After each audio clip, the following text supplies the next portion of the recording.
Warning: Copyright disclaimer under Section 107 of the Copyright Act 1976, allowance is made for fair use, for purposes such as criticism, comment, news reporting, teaching, scholarship, and research. Fair use is a use permitted by copyright statute that might otherwise be infringing. Nonprofit, educational, or personal use tips the balance in favor of fair use. Reparations is more than a check, but the very first thing it is a check. And come this year during the midterms and in 2028, if you don't have our check, you won't get no vote. No check, no vote. Yeah, I know that ain't what you want to hear, but that's what's happening. Because you cannot get reparations without putting people in office that's going to pay them. Okay, right now, we're being told that democracy is on the line. We've been told this every time. But I think this is something separate. Right? This is something that's dealing with environmental justice, which is obviously an issue that impacts African-American communities of color. But reparations is something that should have happened a long time ago. Absolutely. But environmental justice is coming from a grant. I mean, I think that we do need this. But why don't we have grants like this going directly to Black Americans so that we can actually change the issues that's been put on us systemically? Because you cannot get reparations without putting people in office that's going to pay them. Black folks all across California engaged in a multi-year listening and building process that resulted in one of the most profound documents that's ever been produced by the Department of Justice in the state.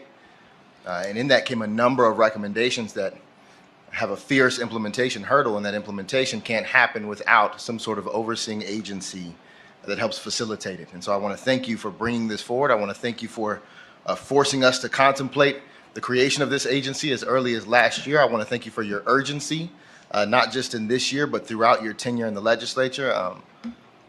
A proud member of the Black Caucus today, and I imagine there's a motion on the table. I'd like to second, third, or fourth it, wherever it is. Because you cannot get reparations without putting people in office that's going to pay them. So this is Assemblyman Mr. Bryan. He's mad I brought up the reparations vote. So he's preventing me from speaking. And he's trying to block my access to it. Why are you so upset? You vote for 3 strikes. You put Black folks in prisons, but here now for you 3 want to be a reparations person. Well, But you won't vote for the bill.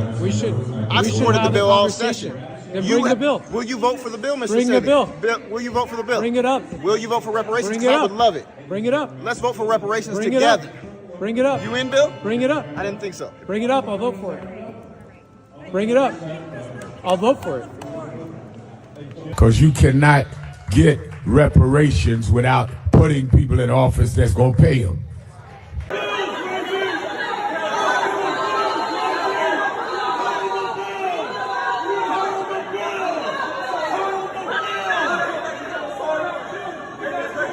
Because you cannot get reparations without putting people in office that's going to pay them. These are their bills. They have their names on the bills. They killing their own bills because they scared of the government. Now, listen, they gonna see this and they gonna get mad at us. They killing their own bills, then they gonna get mad at us. They killing their own bills because they scared of the government. Okay? We don't care. We need to Bring the goddamn bills up now. The governor needs to understand that the world is watching California, and this is going to have a direct impact on your friend Kamala Harris, who's running for president. This is going to have a direct impact.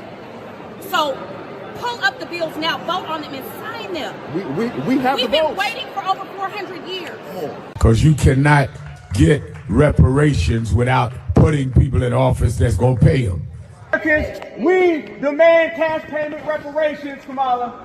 Because last time I checked, Kamala Harris is not in office right now. She is a private citizen. So what are you gaining or accomplishing by doing this? And it's like, for me, you're going to run again in 28. So, okay, I tried to be subtle, but I just figured I'd go right well, at it. that's as subtle as Reverend Al Sharpton could ever be. We love you for many things, but not being subtle. Listen, I might. I'm thinking about it. We demand cash payment reparations, Kamala. Because you cannot get reparations without putting people in office that's going to pay them. So I'm not going to sit here and say I'm going to do something that's only going to benefit black people. No. We demand cash payment reparations, Kamala. Because you cannot get reparations without putting people in office that's going to pay them. Why y'all keep fucking with me on that? I'm the only one doing the bill. Because you cannot get reparations without putting people in office that's going to pay them. How about a hate crime bill for black Americans? We suffered through the most hate crimes out of everybody. How about a hate crime bill? There's a lot of money getting thrown around and nothing representing us. And we need you all to come and do a little celebratory in front of Dr. Bullock real quick. Go ahead. Come on. It's not going to change the topic now. Come on. We don't want to be left out. You didn't come up. Yeah, that's why I come out here. Just do a little bit. What about black Americans, man? Okay. Thank you. Don't shush me now. Don't shush me. I'm here representing the black grassroots. Because you cannot get reparations without putting people in office that's going to pay them. Well, I think they mean some type of economic empowerment to the African descendants of slaves. But what does that mean, economic empowerment? I just talked about the fact that I would do my best to change the banking system to make sure that we end racism, that we pay attention to distressed communities, that people get the loans they need to make the investments they need. What about straight cash payouts? No. How much you want, You Sean? agree with that? Why don't you agree with that?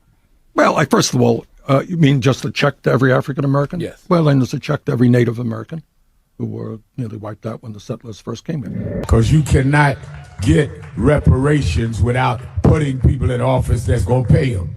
Cash payments for hell no. You never get it. Why not? That's why we need your support. You got a lot of power. You will never get it. Because you cannot get reparations without putting people in office that's going to pay them. We just got through talking to what we're trying to do is just got through talking about pushing that bill on the floor. If we can't push that commission bill, we want to do executive order. But as you well know, in order to get where anybody wants to do, I don't disagree with anyone because I'm just there to move a vehicle forward so you can get where you need to be. We've got to get people to understand it and move it forward.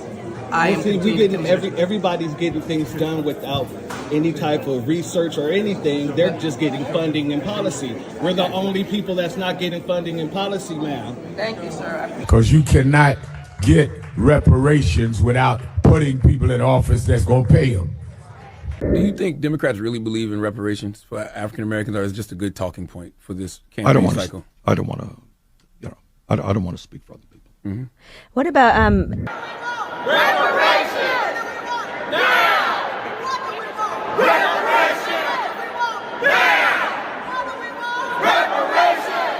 If you guys don't offer any real policy for black Americans, you guys will lose. The only way to win is to offer black Americans policy. Real consequences or real concerns. Meanwhile, freedmen have paid taxes and contributed to this city and this country for generations without receiving full and equal access to the benefits of those taxes we're supposed to secure. We're not going to use our ancestors' legacy to give money to illegal immigrants. We're the foundation of black Americans. We built this country. We're not voting for you, we're not voting for the Democrats, and we're not voting for anybody until we get paid. Hello? No, you're on. Go ahead. I'm listening. You're on. Since the 60s, we've had over 7,000 black people elected in office in high positions throughout this country. Over 7,000. And we haven't moved an inch. So don't ask me where have I been. The question is, where the hell are you at?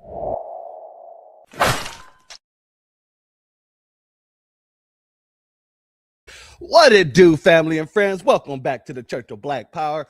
If you're not subscribed, go ahead and hit that subscribe button along with the notification bell so you can be notified whenever videos like this drop. Please make sure you're hitting that like and share button so we can beat up the algorithm. Make sure we get this message out to the ears that need to hear. And if you have not done so yet, please click the link in the description, go to change.org and put your signature on the petition for reparations. And with that being said, family, welcome back to another beautiful Sunday service. Welcome back, all my beautiful brothers and sisters. It's good to see you all. We got much to discuss. I'm here a little bit later today. However, we gonna make it work. We're gonna make it work. I'm gonna try not to keep you too long, but we're gonna make it work. Let me first scroll on up and get into it, because we're gonna go 100 miles an hour to get through this, because there is much to talk about. Let me give a B1 salute and shalom to our family of Law Solution in the building. Mrs. C. Philip Davis in the building.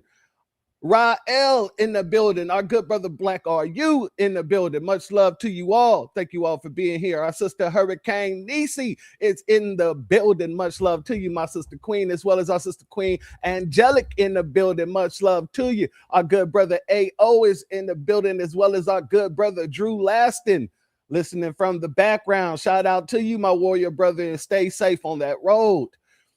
Our sister Andrea Jones is in the building, as well as hello in the building. Much love to you all, and thank you all for being here. Our sister Shelly is in the building. Much love to you. Thank you for being here, as well as our good brother Rashad Wallace in the building. Much love to you. Thank you for being here. Our sister JJ is, Sister our brother JJ in the building. Much love to you. Thank you for being here. Leroy Brown, our good brother, is in the building. Much love to you, and thank you for being here. Our sister Patricia A. Jones is in the building. Shout out to you, and thank you for being here, my sister. Let's make sure here. Our good brother DSB is in the building. Much love to you, my warrior brother. Thank you for being here, as well as our sister Black Rose in the building. Much love to you, and thank you for being here. Want to make sure we got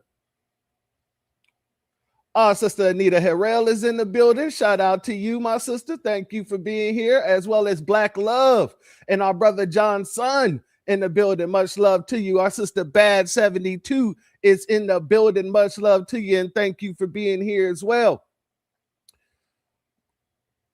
Want to make sure. Hold up. Let's. All right. DT is in the building. Shout out to you, my brother. Much love to you. Thank you for being here. As well as Sweet Butters in the building. Much love to you, my sister. Thank you for being here as well. Shout out to our good brother Iron Will. Thank you for being here, and thank you for your super chat. Your donation is blessed tenfold, and I appreciate your contributions as always, my warrior brother. Shout out to the church standing on business. Thank you very much, my warrior brother, as always. Let me make sure we got everybody here.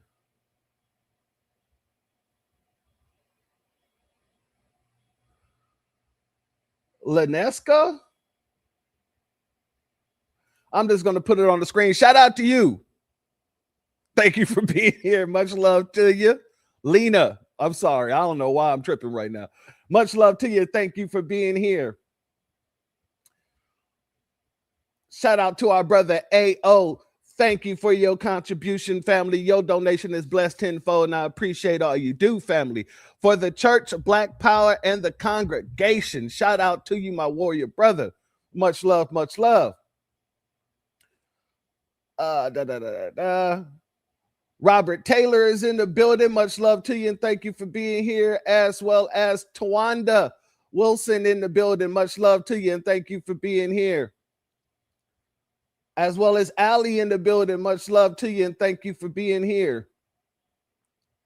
David Boyd is in the building. Shout out to you, and thank you for being here, as well as our brother Och in the building. Much love to you, and thank you for being here. FBA Ryder is in the building. Shout out to you, and thank you for being here. And shout out to everybody who is not in the chat, but who is here, and everybody who's going to catch this on the replay, gang. Now, family, let's get into it, because like I said, we got to go 100 miles and running.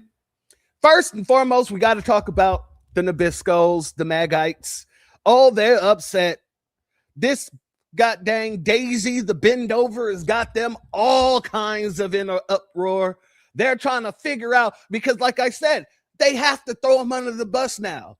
They have to throw him under the bus. Even some of the most supremacists of them are now coming out trying to piece together a notable excuse for this guy. I want to go over a couple of clips I have of this man by the name of Drew Branca. And this man, he does work in the law field. So you can see areas where he's going to actually be, bringing information forward that actually makes a whole lot of sense. But then you're also going to be able to see how he's trying to become Mr. Fantastic and reach as far as he can in order to make it look like, Daisy, even though Daisy was doing what he was doing, he still's going to be responsible for the situation, but he shouldn't be. So we're going to get into that right now. Let me give a B1 salute. Hold on.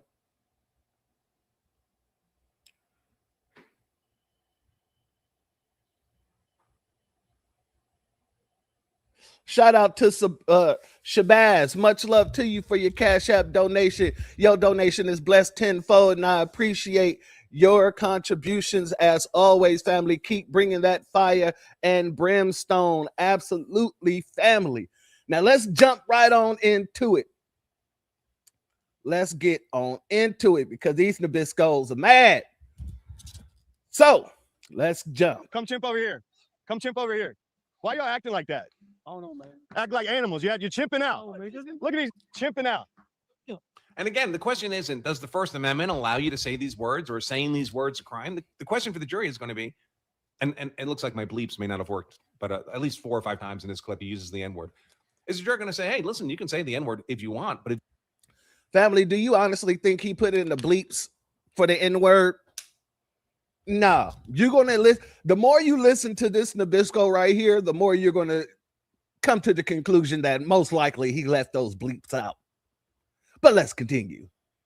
if you say it and it provokes a violent response, that's on you. You should have foreseen that was a likely probability. And again, it's not like these guys went to him. He went to them to engage in this. Don't walk up on me. Don't walk up on me either. You hear me? That's cool, man. We got the white cuck. Let's go. Come on. Race trader. Man, fuck that shit, dude. You're talking crazy, man. No, I'm saying it's a constitutional right to record. I asked them if they need any water. I can say whatever. Yes, you can record in a public place where people don't have a reasonable expectation of privacy. That's not the issue here. I want. Ain't nobody antagonizing nobody. He's chimping out. It's not antagonization. It's called freedom of speech. Right, but I mean, it's an you're a race trader. You're going to be viral tomorrow. So just walk away. I'll say whatever I want, record who I want. I will, man, but I mean, it's wrong. It's not wrong. It is wrong. Learn how to act. It is wrong. All of y'all. All right, so anyway, the N-word bleeps. It looks like it just got muted instead of the beep coming through. But that's his content. That's what's going to be played for the jury. Now, did he do this with Joshua Fox? Did he use the N-word to Joshua Fox's face? Did he provoke that attack by Joshua Fox? I don't know. Hopefully, we'll develop more facts in this case and we'll know. If he didn't provoke the fight, then provocation is not an issue here. But when you look at this guy's clips, it looks like there's a lot of conduct that a normie jury would characterize as being provocative conduct. Now, family, when I did my broadcast on the Chut to Bend Over, one of the things that I brought up is his prior content is going to be brought in.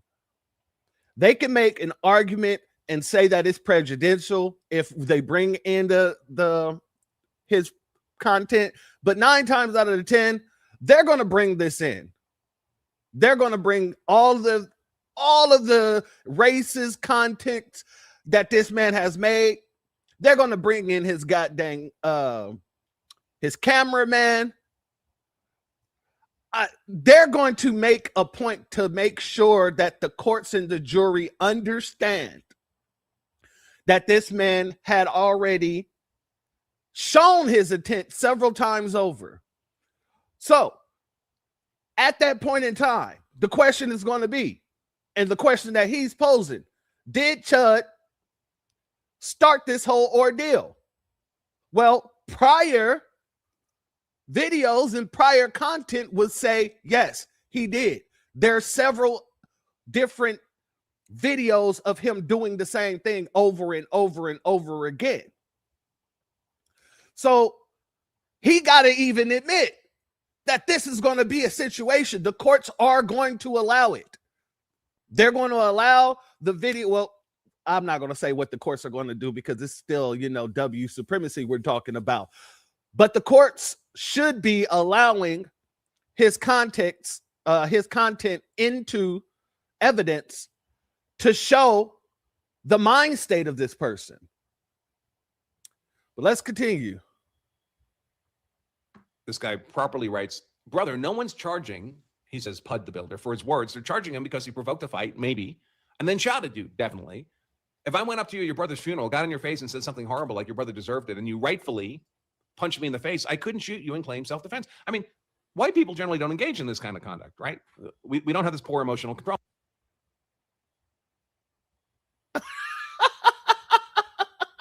Hold on. I got to run that back. Then shot a dude, definitely. If I went up to you at your brother's funeral, got in your face and said something horrible like your brother deserved it, and you rightfully punched me in the face, I couldn't shoot you and claim self-defense. I mean, white people generally don't engage in this kind of conduct, right? We don't have this poor emotional control, most of us. Nigga, please.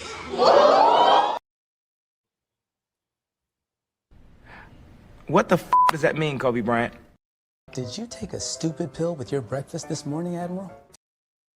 You mean the same Nabiscos that'll wake up and riot because a pumpkin farm ran out of pumpkins? The same Nabiscos will riot when their football team loses? You mean the same Nabisco that'll wake up in the morning and take his whole damn family out? Is that who we're talking about right now? Is that who's he talking about? I can't believe that he I can't believe it because these people live in the world of their own. Like I said, these people live in the psychoses and they expect everybody to live there with them. They have more. Come on. Exactly. Crash out over some tea bags. Oh, Jesus Christ. These people crash out over black superheroes, black video game characters, black lead roles in movies, race swapping, all it. Nabisco getting taught true history. These are the people that you say don't have low impulse control. Hilarious. Generally. But we all know that if you walked into a biker bar and you started calling them all a bunch of homosexuals, you wouldn't be surprised if one of them took a swing at you. And then would it be fair to say you provoked that attack? It doesn't make that punch lawful. They're not legally allowed to punch you because you said words they don't like. But could your words be characterized as having provoked the punch and therefore costing you self-defense? Frank McCormick notes, astounded at how many people think this is a free speech case and are missing the entire context. The prosecution is going to argue intent and that Chud's entire shtick made him the prior aggressor since it appears he was looking for a fight so he could shoot someone else. Now, whether or not this is true in this instance, I don't know. We'll have to see how the facts develop. But that is the kind of argument I would expect the prosecutor to make. Mr. Leadslinger, who's a great follow on X, he writes, best I can tell, this Judge thing has zero to do with the First Amendment. That's right. He isn't being censored by the government or charged with speech-related crimes. He's being charged for a use of lethal force incident. This is going to be a test of Tennessee's self-defense laws, not anything having to do with the First Amendment. All right. So that was the first clip. Like I said, if you don't believe that he's the reacher, he's trying to reach for this guy, I got to go to the next clip then. Let's go here. I don't care what Chud the Builder said. I don't care what Chud the Builder did. Knox of the North writes, I only care that he's white and his attacker is not. The time for nuance regarding race is over, and white only must be our guiding principle moving forward. Okay, that's his prerogative to feel that way. But Chud's going to have a jury that statistically is going to have a couple black people on it. I expect this is not going to be part of Chud's defense counsel's opening argument. You best believe it better not be. It better not be, because then all you're doing is enforcing everything that goddamn fairy was doing. That's it. That's all. Your client will lose if that's your opening argument. And however true things are, hopefully most of us are adult enough to know this, being right is often overrated in many contexts. If you're correct. Notice how he's trying to make it seem like Chud is right in this situation. Notice how he just made it seem like Chud is right in this situation. This is why I be telling people all the damn time. Once you get off that Democratic plantation, don't you run your ass over to the Republican side. Don't you try to run over to the conservative side, because this is what they do. This is how they speak when it comes down to you. Correct opinion is vastly outside the Overton window. We don't live on our own little islands. We live in a society that has an Overton window of opinions and perceptions, preferences that are socially acceptable within the Overton window and not socially acceptable out of it. And you're free to be an outlier. But if you're an outlier and you shoot someone in the belly and you end up in front of a jury of normies, they don't have your view of the world. They're within the Overton window, almost certainly. And they're not going to apply your standards to you. They're going to apply their standards to you. And your legal outcome is not by what you feel is right or appropriate or reasonable. Your legal outcome is determined by what that jury believes is right and appropriate and reasonable. And then if you're convicted, by what the sentencing judge believes is right and appropriate and reasonable. I'm not telling anyone to be an outlier, to not be an outlier outside the Overton window. I'm outside the Overton window on lots of fronts.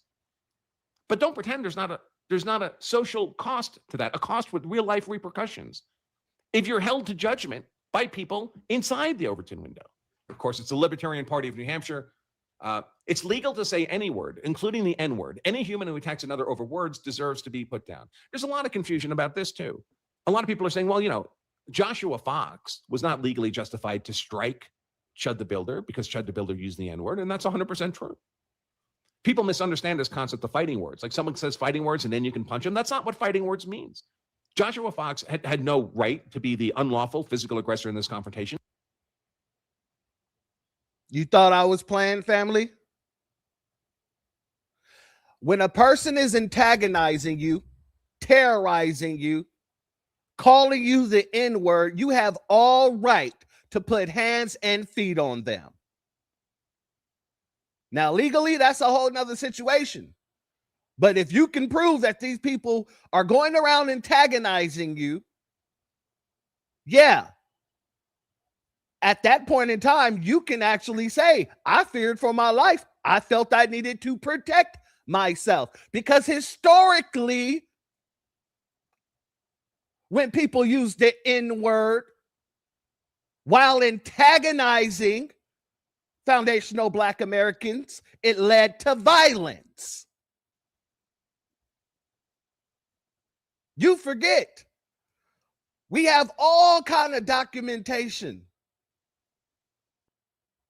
from the civil rights era to the 2026, where people not just antagonize and harass foundational Black Americans, then they feel that they have the power to take it upon themselves to either unalive or attack a foundational Black American. So yes, if you are in my space antagonizing me and calling me the N-word, oh, that is a threat to my life. Damn what anybody else says. That is a threat to my life. Historically, can't nobody argue against that.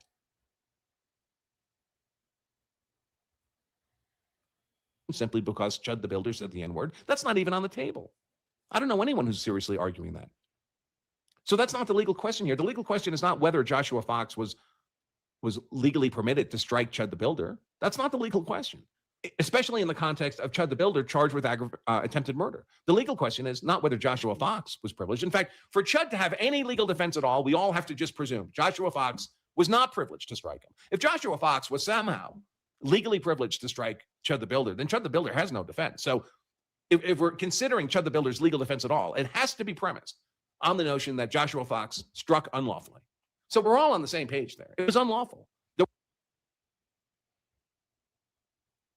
Shout out to our good brother John Son, and thank you so much for your contribution, my warrior brother. Your donation is blessed tenfold, and I appreciate your contribution as always, family. And this comment: logic is not up for debate. Logic is never up for debate. Because here's the thing: there are three truths. There's your truth, my truth, and the truth. And the truth of the matter is, there is a history of this man terrorizing Black Americans. It is a history of this man terrorizing Black Americans. This man has stated out of his own mouth that his end goal was to have an unalived Black American, or chimps.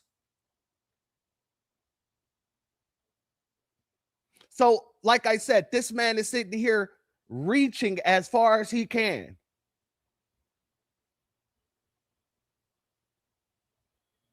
There was no justification for that strike from Joshua Fox because Chud the Builder used the N-word. But that's not the legal question for Chud the Builder. The question is not whether Joshua Fox was justified. The question is whether Chud the Builder was justified under Tennessee self-defense law. All right. And somebody requested this, so I'm going to go ahead and just throw that up on the... Let me go ahead and throw that up there for you. You know, I'm a man of the people. Since it was requested, let me just go ahead and put it on the screen. Give you a few seconds with this. Just a few. Now,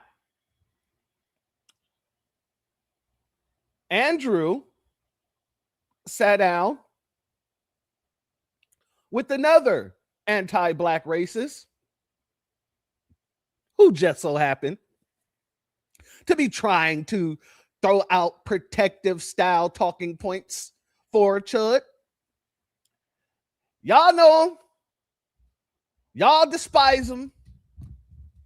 I know I do.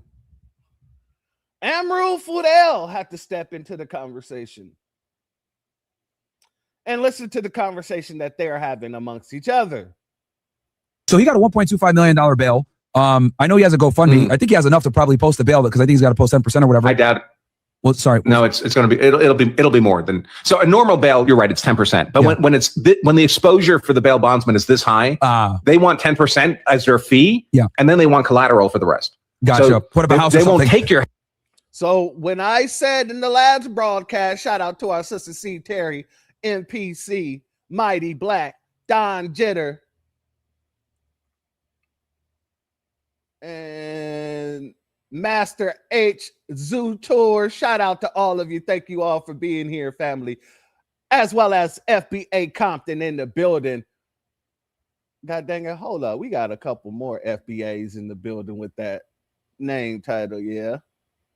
Neo Beta in the building. Shout out.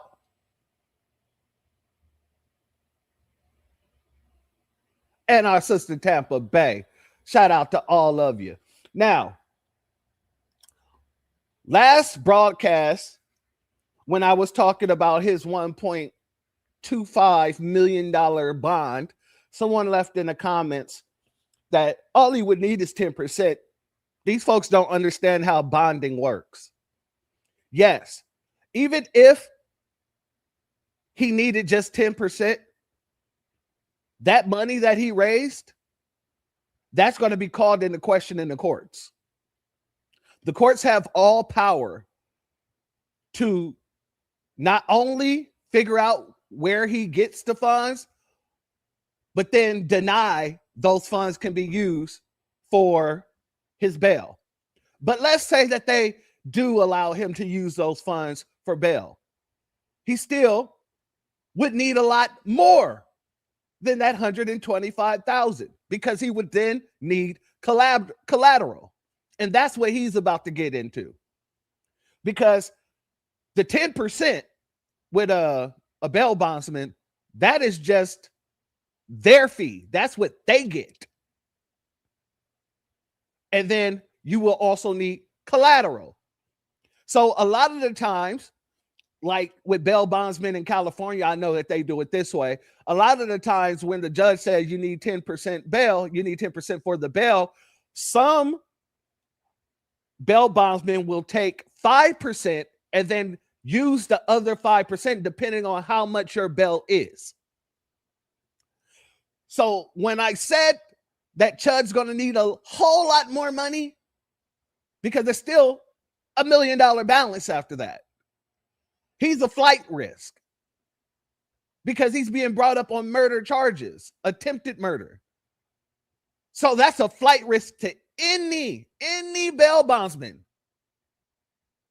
You can call a bail bondsman and ask him about this.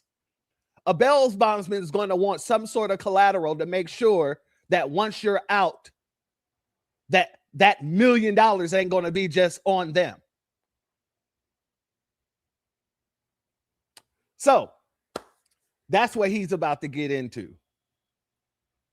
When the exposure for the bail bondsman is this high, they want 10% as their fee, and then they want collateral for the rest. Gotcha. So put up a house. They or won't something. take your house, but they'll ask you to put up your house. Right? Gotcha. So we went. Wait, this is not an insane. I mean, it's a very high bond. I've seen it before in murder cases, attempted murder cases. I know one of the gripe that's in the community is that they see black suspects commit worse crimes, not attempted murder, but literally murder, literally assassination, and get like a $200,000 bail. Are you kidding me? Are you kidding me? See, these Nabiscos be lying to themselves in order to make themselves feel better. Nabiscos have committed the most heinous crimes out of any people around the globe. Right here in America. Hell, we done seen Kyle Rittenhouse get dragged into court, had a goddamn straw man gun, and the whole system got on cold for him. Day after day after day, we see story after story after story of a Nabisco touching on children, getting 6 months to a year, getting $50,000 bail. Nabisco after Nabisco after Nabisco. As a matter of fact, I did a story about,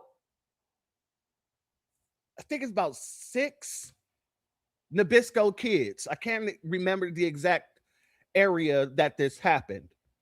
But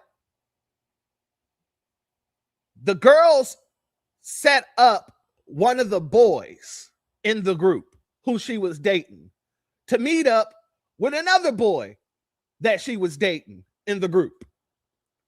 And the boy, once they pulled up, they recorded the whole situation.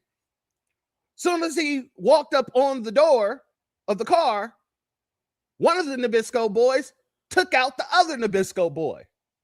So all of them is on trial for murder. However, only one of the Nabisco kids is still in jail awaiting his trial. All the other kids that is on trial for murder is quite literally on house arrest. I was watching a Law and Crime episode about this yesterday. And right now the courts is trying to find one of the girls because she was leaving in and out of the damn state. And they didn't even put an ankle bracelet on her.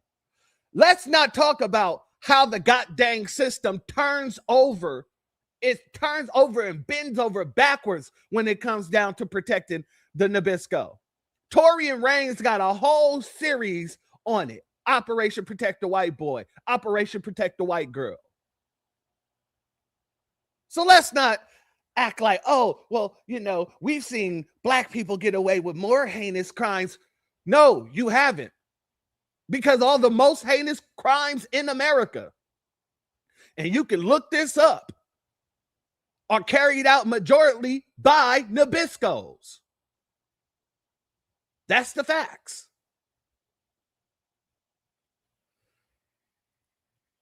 A B1 salute to our sister C. Terry in the building. Much love to you, my sister Queen, and thank you for being here. And thank you for your super chat. Your donation is blessed tenfold, and I appreciate your contribution as always, family.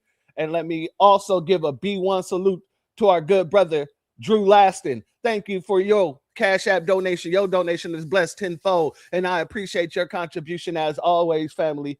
And your message says, there's never been a day that the Nabisco wasn't lying. You ain't lying there, brother. You are not lying there. Even when they're telling the truth is for a lie. Exactly.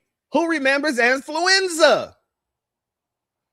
Influenza. They created a whole goddamn mental health situation to protect the Nabisco kid that ran down other Nabiscos.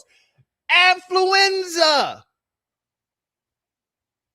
Shout out to our good brother Iron Will. I almost forgot about that. Thank you very much.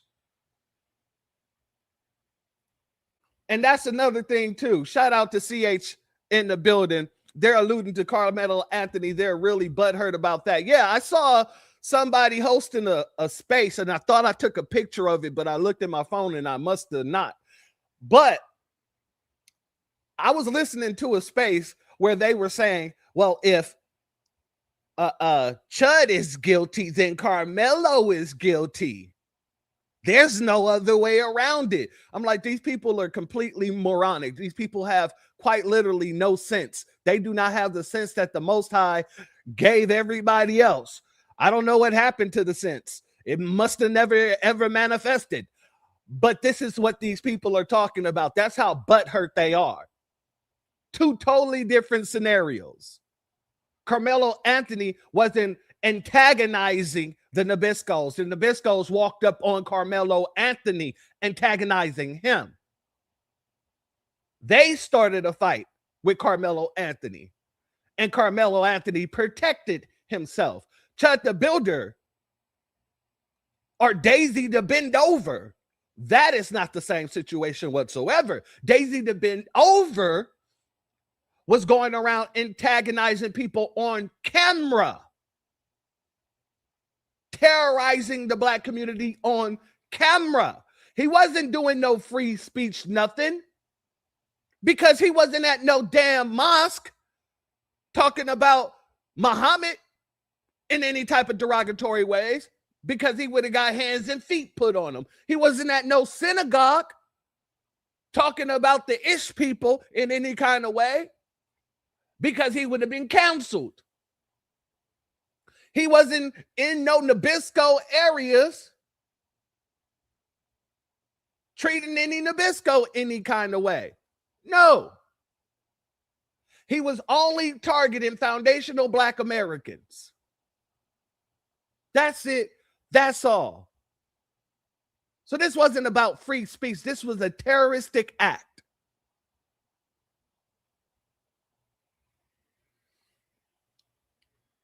Shout out to you for that comment. Much love to you, family. Much love. And shout out to Enigma in the building. Much love to you, my sister. Thank you for being here, as well as Kelly Goodman, as well as Rashada. Much love to you in the building, as well as Maneuver Right, my good brother. Much love to you, and thank you for being here. And shout out to Pop as well. Much love to you. Let's let him continue. That's one of the legitimate grievances I talked about at the start of our show today. This is a real concern. This should not be happening, but it does happen. I mean, George Zimmerman had a multi-million-dollar bond. Kyle Rittenhouse had a multi-million-dollar bond. It's because they're white guys. It should not be happening. You know what shouldn't be happening? You shouldn't be going up in the people's spaces and, terrorizing them. That shouldn't be happening. You see, these people, they're trying to make it seem like, oh, this is such a heinous situation. You shouldn't be putting your hands on nobody for any words. No. See, the real problem that they have right now is the fact that consequences has met their face. Shout out to Rosalind in the building. Much love to you. Consequences has met their face. So now they're getting terrified because if this can happen to one of them, guess what? It can happen to all of them. And I know y'all been seeing all the videos of people just getting knocked out left and right because they don't know how to leave black folks alone. People like Amru Fludel, he makes sure to say those words behind a microphone because he knows damn well he ain't going to go out there like Chump the bend over, because people will most likely put the hands and feet all over his Sudanese ass too. They don't like the consequence coming back on them. You are quite literally, your freedom of speech quite literally only applies to the government. I do not work for the government. So you do not have freedom of consequence when you exercise your freedom of speech. I'm going to exercise my freedom of consequence.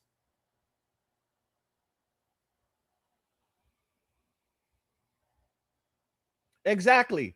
Just leave us alone. These people don't know how to leave us alone at all. And that's what keeps these issues going. You don't see black people going into white neighborhoods doing the type of dumb stuff that Chump to bend over be doing. No matter who says that we does. You can't give me no goddamn times. But, you know, Daisy the Bendover has video after video after video after video.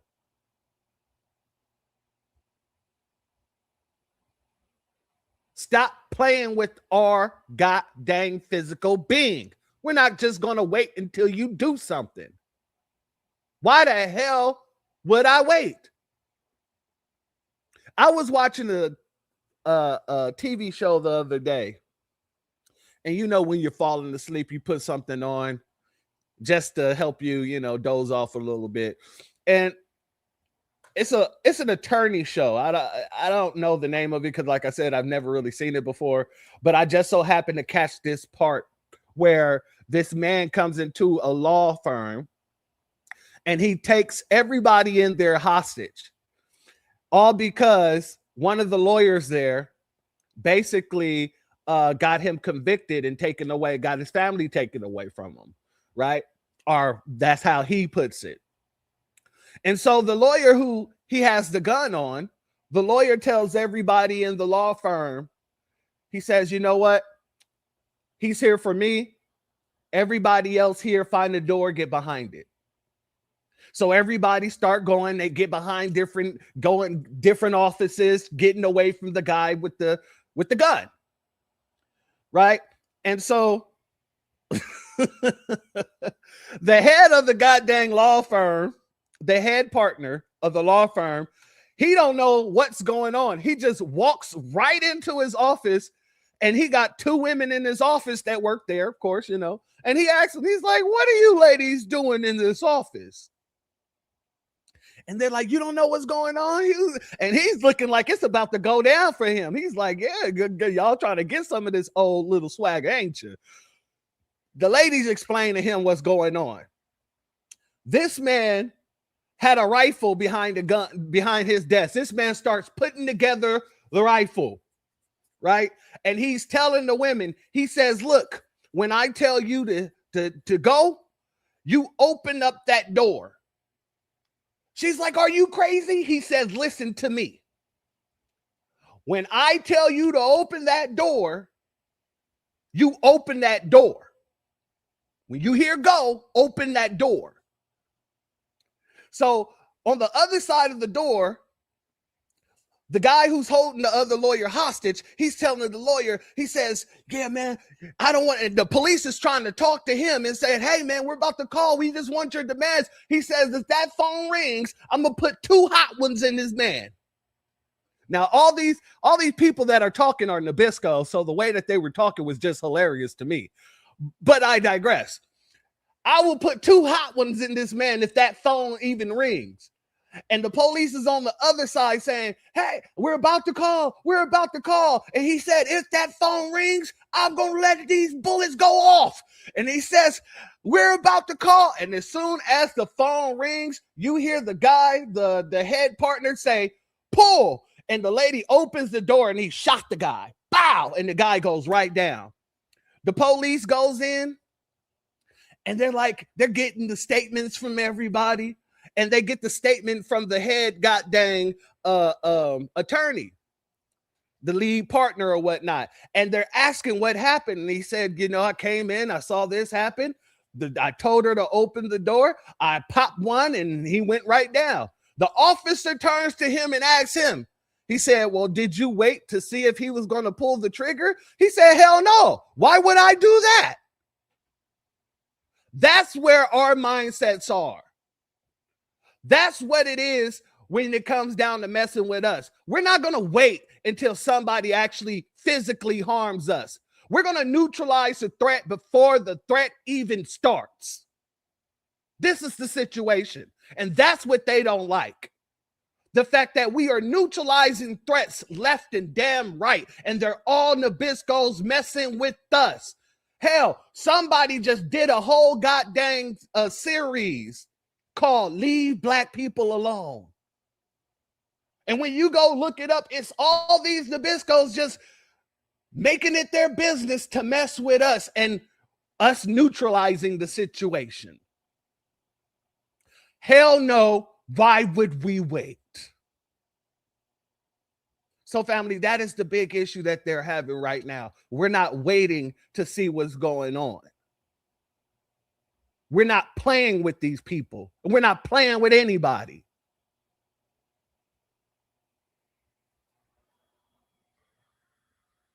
A B1 salute to Mrs. TT. Shout out to you, my warrior sister. Thank you for being here and thank you for your super chat. Your donation is blessed tenfold, and I appreciate your contribution as always, my sister. And a B1 salute to the ears that hear the truth. Shout out to you, my sister, and thank you for your Cash App donation. Your donation is blessed tenfold, and I appreciate your contribution as always, family. I saw that episode. Yeah, this is what I'm saying. And this was just on the whim, but I'm one of those type of people, when I see something like that I like, I put that into the memory bank. Because god dang it, that's exactly how we are right now. We're not waiting for anybody to harm us in order to try to defend ourselves. That's ridiculous.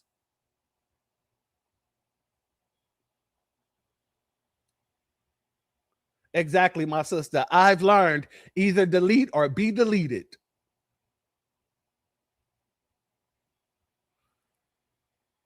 Now, let's let them continue. Yeah, maybe because it's a politically charged event. In Zimmerman's case, a racially charged event. Yeah. Is that right? No, it's not right. But they're allowed to do this. I mean, frankly, I would expect, I think, maybe. It's not right. It's not right. But they're allowed to do this. It's right. This man has been running around here being a menace.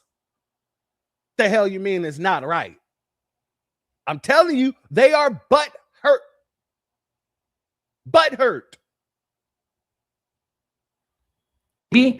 So this is a two-stage process right now for Chud. So right now what he's got is bond. There's bond and there's bail. So bail is often a kind of technical process where reports are filed, like, is this guy a flight risk? Does he have bonds to the community? There's an examination of facts that goes into bail. But before you get to bail, because bail takes an arraignment, which is normally a few days later, post-arrest. Bond is something you might get right away. So it's possible they gave him a $1.25 million bond, and then when they get to bail and they have more facts in the record, they'll reduce the bail. I don't think Chud's getting out on a $1.25 million. I don't think he has the resources to do it. His GoFundMe has like 130, 140K in there. He has a GoFundMe. It's not enough. That's enough for the 10% for the bail bondsman, but it's not enough. How much? A bail bondsman is not like total half the remainder. Okay, so $500,000 in collateral. He doesn't have to lose it. Yeah. So again, when you pay a bail bondsman, you put up the 10%. The bail bondsman keeps that 10%. You never get it back. That's his fee. Yep. If he had 1.25 million himself, he could put it all up, cover his own bond, and then as long as he shows up to court, he ends up getting it back. Yeah, 100%. So what I expect would happen here is he'd have to put up 10%, 125 grand that he loses to the bail bondsman. And then the bailsman is going to say, but I want collateral for $500,000 that's left over. Yeah, gotcha. So do you have a $500,000 house, or do you have a house with $500,000 in equity? I mean, do you have a $500,000 in resources that can be collateral that I can seize if you run? Gotcha. Okay. And not many people have that. Yeah. So no, I don't know if Chet does or not, but I would be surprised. Shout out to Bud in the building. Much love to you, right? Wait for what? Exactly. We ain't waiting. Damn all that. Damn all that. Soon as I see the threat, it's being neutralized. Shout out to our sister Bad 72. Much love to you, my sister Queen. And thank you for your Cash App donation. Your donation is blessed tenfold. And I appreciate your contribution as always, my warrior sister. Now, family, with all that going on, you can tell that they're hurt. You can tell that they're hurt, family. Because even now, Tatum Tots had to come out and tell the truth. And you can look in his eyes and tell, you can see he really don't want to do it. You can see he really don't want to tell the truth. He really don't want to say that the Nabisco was in the wrong. But he got to do it if he's going to have any credibility. Really, he doesn't have any credibility because he's so willing to lie. But like I said, they're throwing him under the bus. So guess who else is throwing him under the bus? Tater Tots. Let's continue. Authorities identified one of the men as 28-year-old Dalton Etherly, who goes by Chud the Builder online. He's known locally for live streaming confrontations and making racist comments in public. He's now charged with criminal attempted murder, aggravated assault, reckless endangerment, and employing a firearm during a dangerous felony. Etherly remains in the Montgomery County Jail this morning awaiting arraignment where a judge will set bond. In a statement, Montgomery County Sheriff John Fuson says, quote, "It's unfortunate that incidents like this are happening in our community. This kind of violence won't be tolerated, and our office will work to make sure those responsible are held accountable to the fullest extent of the law. And because this investigation is still active, the entire courts complex here in Montgomery County will be closed for today." But in a southern state where they're charging you with these types of crimes, you probably did something crazy. You probably did something crazy. And here's his bond hearing, and guess how much money he's going to have to pay or be responsible for in order to get out, and it's well-deserved. I'm going to set initial bond at $1.25 million. $1.25 million. Look at the bucking eyes on him. I ain't never seen Tatum buck his eyes for the Nabisco like that. Woo! Yeah, see, even Tatum know what's going on. Go ahead. Yeah. Based upon the fact of how many people were... Oh, I see it, family. I see it in the chat. Let's do this right. Send in the clowns. The courtyard, we're here at the courthouse, and the seriousness of all these felonies and his bond status. Now, I don't feel bad for him whatsoever, not one bit. I cannot stand people that spend their time, effort, and energy to go around and live stream confronting people and being disrespectful nut jobs and antagonizing people to get confrontation. And when they get the confrontation, they want to pull a gun and shoot people and do all this old crazy stuff when they are the ones who are the instigators. You cannot go out and instigate a conflict, and then when you start losing the conflict, you want to try to pull a gun. This is defense, self-defense 101. Self-defense is when somebody's attacking you and you feel like your life is in serious threat of bodily injury or death, then you can use deadly force. But there's a force continuum. You can only use equal amount of force as somebody's, presenting to you. Now, in self-defense, if you did not create this situation, and you defend yourself, you're good. But if you went out and created a situation, you cannot then claim self-defense once a person retaliates against you. All right. The sky has fallen, apparently, family. The sky has fallen. I know it burned his soul to have to tell the truth on that one. Woo! But family, what we're seeing here is the whole thing that we've been telling people for a long time in the new black media. These Nabiscos, they don't care about truth. They don't care about facts. You could be right there being told by a police officer that what you're doing is illegal and what you're doing shouldn't be getting done. And these people will go against the popo and say that they're wrong and that they don't know what they're talking about. For example, I want to go here for a second. I just want to play this for you because this is the type of tantrums that these people are having during this situation. Let's go here.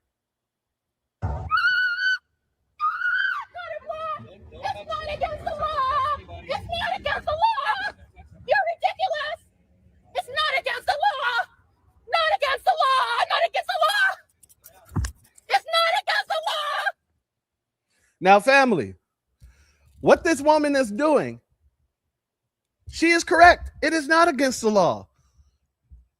They have every right to film, and she has every right to act however she wants to act while they're filming. So if she don't wants to be filmed, but yet she goes and acts crazy in front of the camera, that's her right to do so. It's not against the law. She's right there. But watch what happens.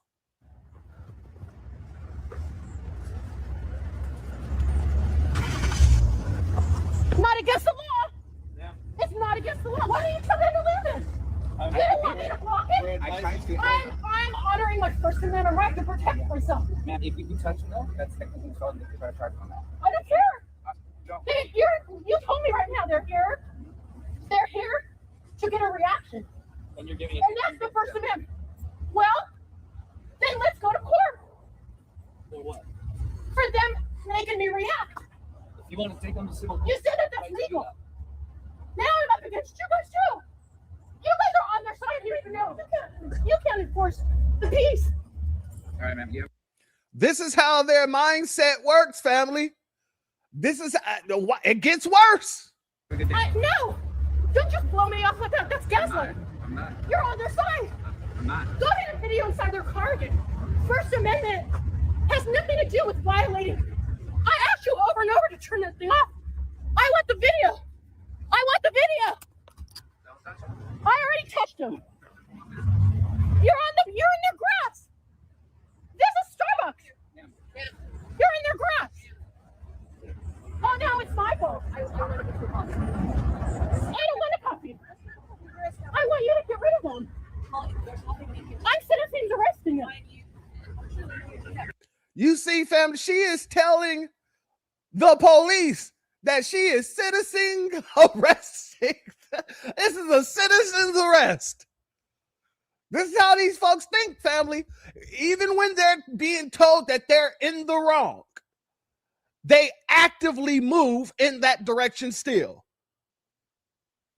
There's nothing illegal for me to do this. There's nothing illegal. We're looking for you to escalate this so that now you're the one that's going to get in trouble. I don't want that. They need to turn it off and turn it over. I'm not in trouble. I want their name. What's their name? What is their name? Ma'am? What is their name? You're nothing. You're not even doing your job. I have citizens arresting us. I'm citizens arresting. What is their name? What is their name? I want to talk to you as an officer, but I'm asking you to citizens arrest them. Right now, I'm asking you to citizens arrest them. This is how they get down when they don't get their way, when they're told that they're wrong, when they're told that they have to create something in their mind to make them feel like, no, this is really wrong, and you're really the wrong one, and I'm really the victim here. I'm asking you to citizens arrest them. You don't want to do it, and you go inside. You go inside. I'm not committing any violation. I'm not committing any. I'm not. Women, I'm not. Equal. We're all equal. Why don't you go inside and leave me alone too? Instead of defending them. Look at him laughing. Are you on drugs? Are you on drugs? What is your name? What is your name? Are you on drugs? Are you on drugs? What is your name? Are you with them? Are you conspiracy? Why are you filming me illegally? It's illegal. It's illegal. Quit filming me. Why can't you be a normal human being? What's wrong with you? What is wrong with you? What is wrong with you? Why don't you turn this thing off? Why don't you give me the video? They just want that. That's what they're looking for. I don't care what they want. You keep telling me. You keep telling me that. You keep telling me that. You keep telling me that. Why don't they turn the thing off? You have no. You don't have that. Are you going to talk about me now? Are you going to talk about me? Why don't you make him stop? Look at him laughing. Why don't you make him stop laughing? Yes, you can. Yes, you can. What, are you going to lose your little job? Oh, you need that paycheck so bad. I'll do your job. I'm going to do my own job. You're on Starbucks property. You're in the police. 3 policemen now said you are completely. Shout out to our sister Starte Jones in the building. She says she's never been punched in the throat. Yeah. Completely doing this on purpose to make me react.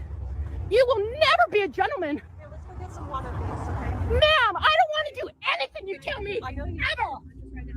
You're not critical. You're not helping me. Goodbye. You can Holy Spirit on you both. You will be convicted of your crime. I know the FBI. I have a reader. You can call the Bureau and talk to them about it. Oh, family.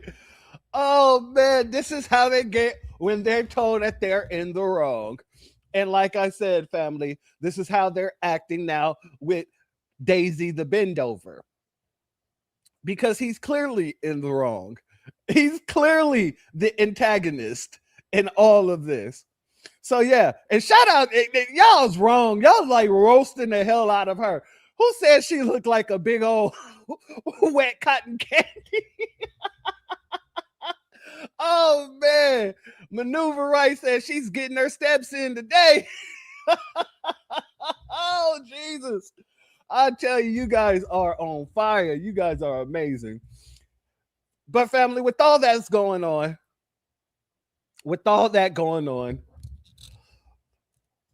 there's still one group of people that haven't mentioned Daisy the Bendover at all.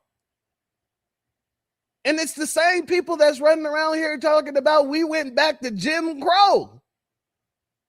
Oh, we're going back to Jim Crow. But yet you see somebody really terrorizing Black Americans like Jim Crow, and you don't mention it? Because if you mention it, you're going to have to explain why there is no anti-Black hate crime bill yet. You would have to explain why you would give Asian Americans their own hate crime bill when all the studies show that foundational Black Americans suffer the most when it comes down to hate crimes. And you're seeing Chud the Bussy running around here terrorizing foundational Black Americans, and nobody has said nothing. No Roland Martin. No Al Sharpton. Exactly, my brother. No Lee Merritt. Benjamin Crump. What about Dr. Candace? What about Dr. Candace? Where is she at? Nobody? Nobody at all. D.L. Hughley? Abby Phillips? Nobody? Abby Phillips, you're sitting on CNN. You're not going to talk about this? It's your job. So the only people that are talking about this is the butthurt Nabiscos and foundational Black Americans. Go figure.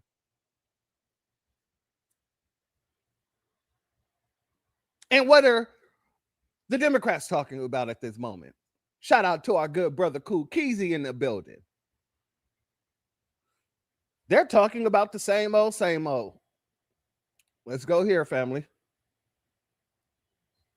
To voters who are confused about the changing maps, the changing dates, and to African Americans concerned that this is going to draw Black members of Congress off the map, what do you say? Well, I think it's been a wonderful process. They've been, the Democrats, or as I call the Democrats, because they are dumb in so many ways, they've redistricted for years. And now we took our shot, and it looks like we're going to pick up a lot of seats, and that's a good thing. That's a good thing. We want voters to have their choice. We want fair voting. We want fair elections. The Democrats have been cheating on elections for many years, and all we're doing is winning. Thank you. So voters. Yeah, they're still concerned with these voters' rights. They're running around just fear-mongering left and right, ladies and gentlemen, left and right. But yet, when there's a situation at hand that really pertains to protecting black folk, they're silent as a church mouse pissing on cotton. Oh, they're in the back of the church tinkling on a piece of cotton and nobody can hear them. But what's going on? I thought we were trying to combat these racists in the Republican Party and these racists that runs these streets. I thought we was combating racism. I thought we're not going back to Jim Crow. But yet, when it comes down to the physical aspect of the situation, nobody is saying anything. Not nothing.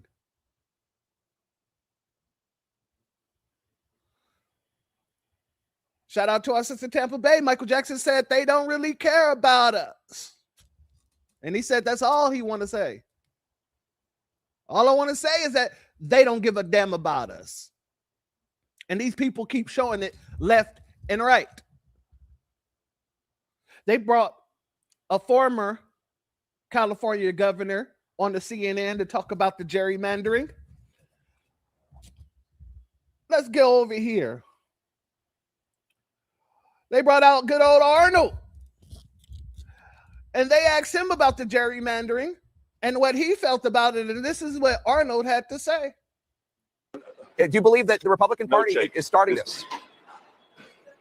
No, Jake. There has been gerrymandering going on for 200 years.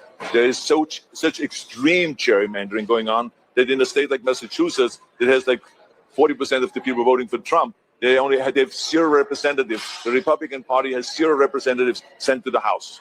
Think about that. In New Mexico, if 45% of the people voted for Trump and voted Republican, and 0 is sent to the House, 0 representatives from the Republican Party. So there's gerrymandering, crazy gerrymandering going on all over the country. And we wanted to try to stop it in California. And we did stop it in California. And we made it around the country. So I think this whole thing about finger pointing and saying they did it, so therefore we should doing it, that's not really the way to go. The one party should outperform the other party. It should be performance. And when it comes to midterm elections, as you know, always the party that is not in the White House usually wins by 20, 25, 30 seats. So what does 5 seats matter in the first place in Texas? It is crazy. Yeah. We should outperform them. That is what the way the action is. Let's talk about another issue you care passionately about. You met with Pope Leo earlier this month to discuss your efforts. All right.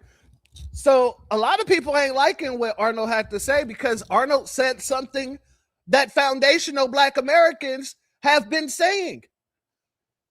No, this isn't taking away our voting rights.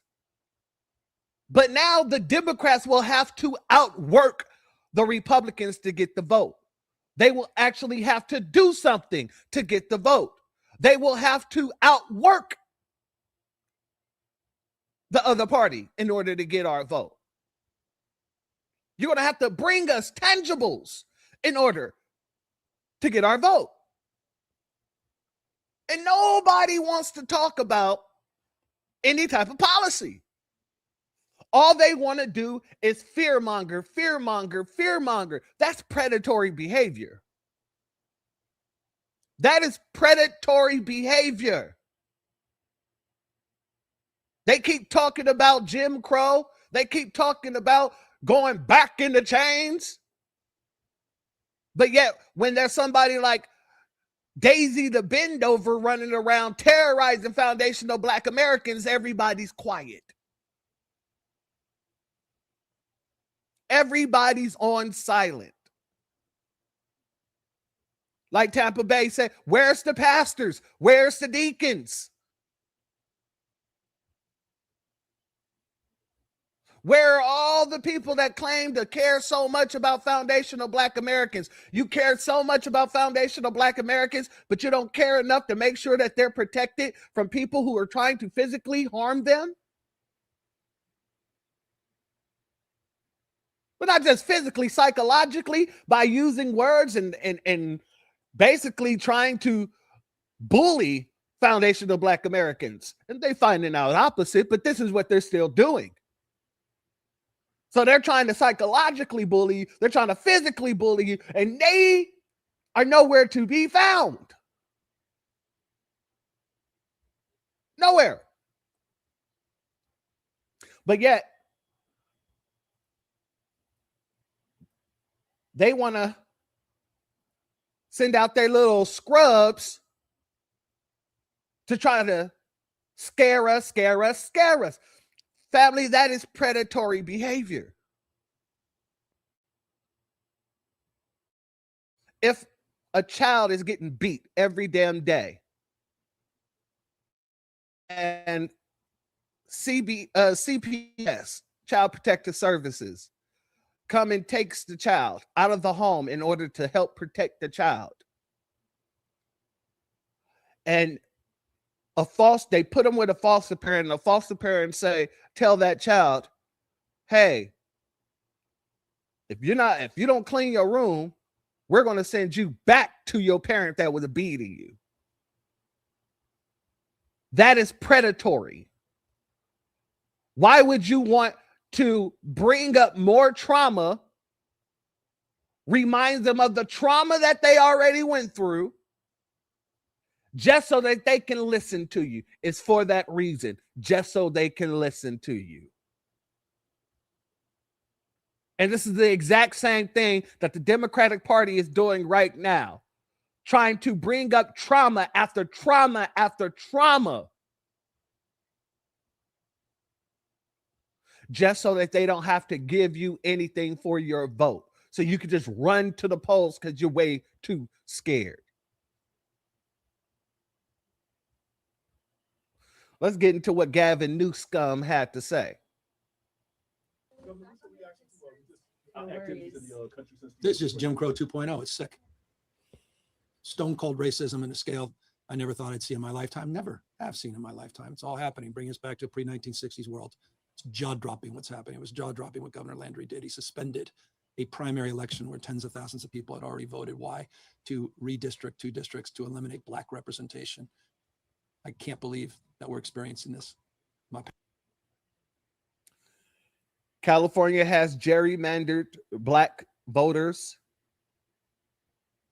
California has gentrified black communities. California has pushed many black Americans out of their cities and brought in illegals. California has literally threw a wedge in between reparations for foundational black Americans. So when you say Jim Crow era, when has California left Jim Crow? When has California stopped doing the same things that the Republicans have been doing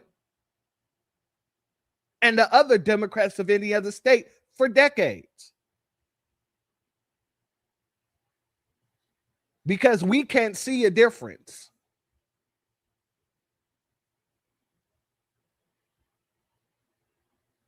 Parents talked to me about this. I said, well, thank God it's not going to happen in my lifetime. And it's happening in real time. Anti-woke is anti-black. All these attacks on DEI, it's anti-black. Oh, you wait a second. It's anti-woke, it's anti-black. The attacks on DEI is anti-black, even though DEI only benefited the black community at a 4% rate, and everybody else, like your Nabisco woman, your gay Nabisco man, you got dang all the other LGBTQs, then immigrants, that's who it benefited. So how is that anti-black? But you know what is anti-black? Oh, yeah. Let's go here. Hold on. Yeah, the fact that y'all shut down our reparations. That's highly anti-black. And then tried to gaslight us about it. That's highly anti-black. So now you are the end all be all on what's anti-black?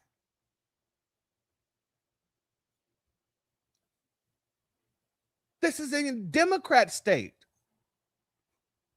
There was no Republican opposition. The very same thing that you guys are trying to do in New York and in Georgia and anywhere else that there's a reparations task force. Yeah, see, that's the problem with the Democratic Party. They think that we got short memories, and I've said it over and over again. This ain't what they want. What is happening here?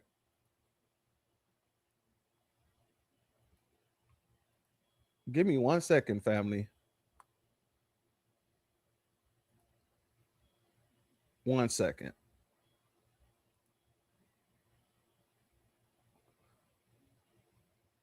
They say doing the same thing over and over again and expecting a different result is insanity. I say it's stupidity. We as Black Americans have been voting for the Democrats with over 90% of our votes going to them for the past 60 years. And what do we have to show for it? I'll tell you, we are 15 to 20% of the population, but nearly 60% of the homeless. We have aborted over 20 million of our Black babies. Our wealth is heading backwards, and we own less homes now than we did during Jim Crow. I'm not saying vote for the Republicans. I'm saying don't vote for any party. Vote for good policies. If anyone comes to us and they ask for or demand the Black vote, you tell them to show me your Black policies.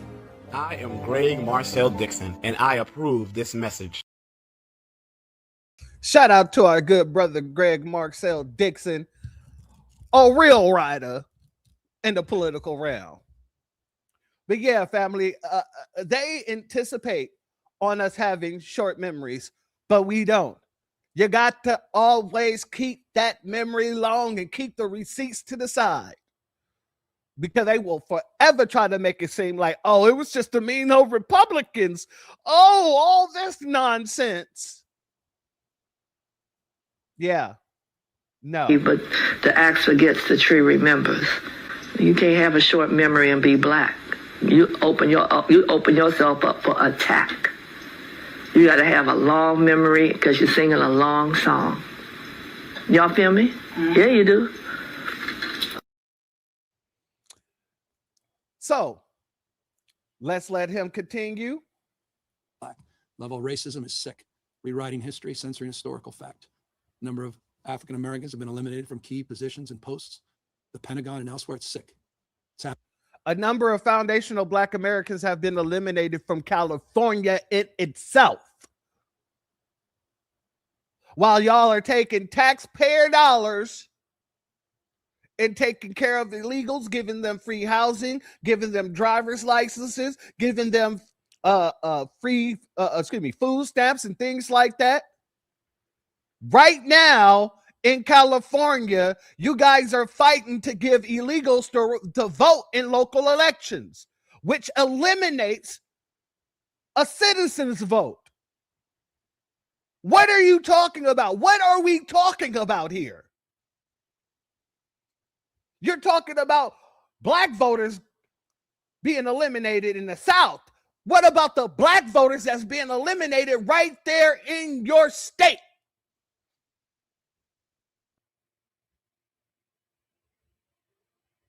Oh, ayo. I agree. He does sound like a crook. And he moved like one too. We're going to get into that. We're going to get into that. Shout out to you, my warrior brother. I want to go here because you got the Tennessee guy running to this dude, the man who shut down reparations in California,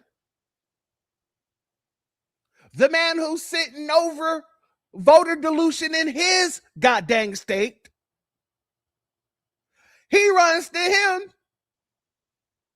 and say, we need him as an ally. We need all the allies we can get to fight against this heinous crime of them taking away the black vote, nullifying the fact that black people's votes are getting taken away in California too. The same thing happening in the South is happening in California. It is happening in New York City. It has happened in Washington, Oregon.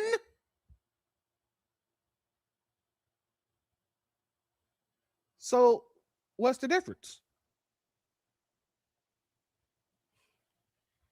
Hey y'all, we're here in California today with Governor Newsom. I come from the South to Sacramento because we need our allies in California to stand with us as we take on this new Confederacy. We're seeing the largest attack on multiracial democracy we've seen in a generation, with states like Tennessee, Alabama, Mississippi, Louisiana, and South Carolina attacking black political power and attacking this vision of our human equality in our democratic process. Man, sit your dumb ass down.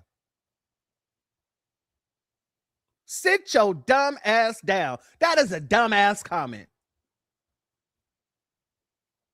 You ran the goof troop over there.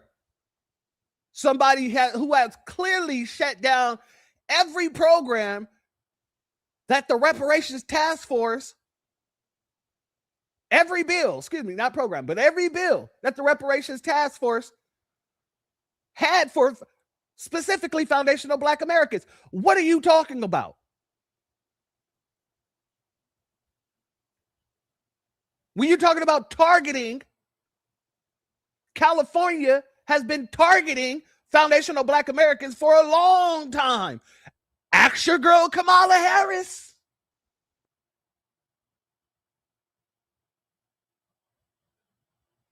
But these people expect for us to have these short memories and not remember these things. This is why they're losing. This is why people are continuously walking away from the plantation. Shout out to my sister Angela. She said, man, shut up. You ain't even Black yourself. Thank you.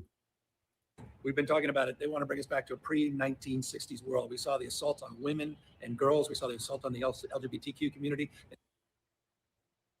The assault on women and girls? You mean the assault that the Democratic Party has, implemented by trying to put men into women's bathrooms, men into women's sports? You mean like that, right? Okay, continue.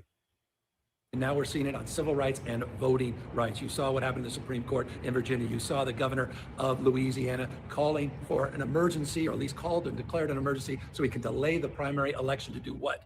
To redistrict two predominantly Black congressional districts. This is happening in real time. All of us need to step up. We need to step in. And I just want to thank you for calling this out and calling all of us to meet this moment and meet it head on.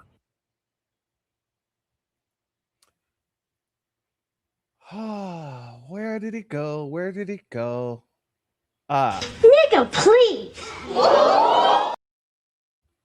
Miss me with the shenanigans. I told you, we're waiting on Newsom. You want to run for President Newsom? Good. Come on out so that California can shut you the hell down. You want to talk about making sure that we are not targeted in the South? Why don't you start in California?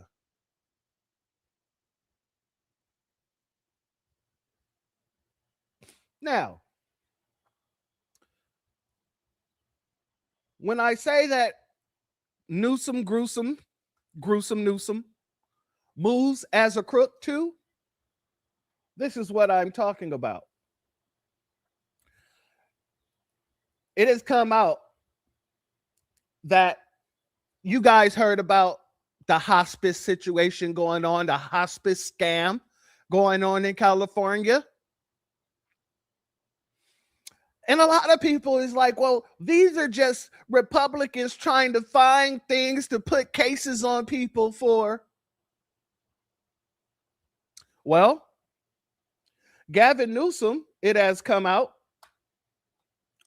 was told by his auditor 4 years ago about this hospice scam and didn't do nothing about it. Let's go here. Now notice 4 years ago, that was under Biden. Let's go here. Fox News Alert, this is Saturday in America. I'm Kaylee McEnany. We have unearthed an explosive report.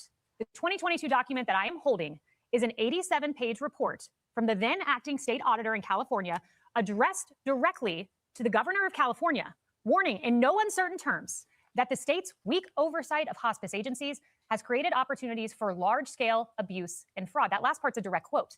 Now look at this screenshot of the very first page of the audit, addressed to Governor Gavin Newsom. The subtitle warns of the extensive fraud plaguing California today. It cites fraud indicators found particularly in Los Angeles County, a rapid increase in the number of hospice agencies with no clear correlation to increased need. In fact, listen to this. The aged population increased 40% in California between 2010 and 2021, while the hospice agencies increased an astonishing 1,589%. Another indicator was the excessive geographic clustering of hospices, with sometimes dozens of separately licensed agencies located in the same building, and also abnormally high rates of still living patients discharged from hospice care, despite hospice typically offering care for people expected to live 6 months or less. And look at this. You won't believe it. They even gave Newsom a map. Quote, 210 active hospice agencies located within 1 mile of each other on Van Nuys in Los Angeles County. They gave the man a map of all the sinners who they believed was practicing in fraudulent situations. 4 years ago. New scum. What is going on in California?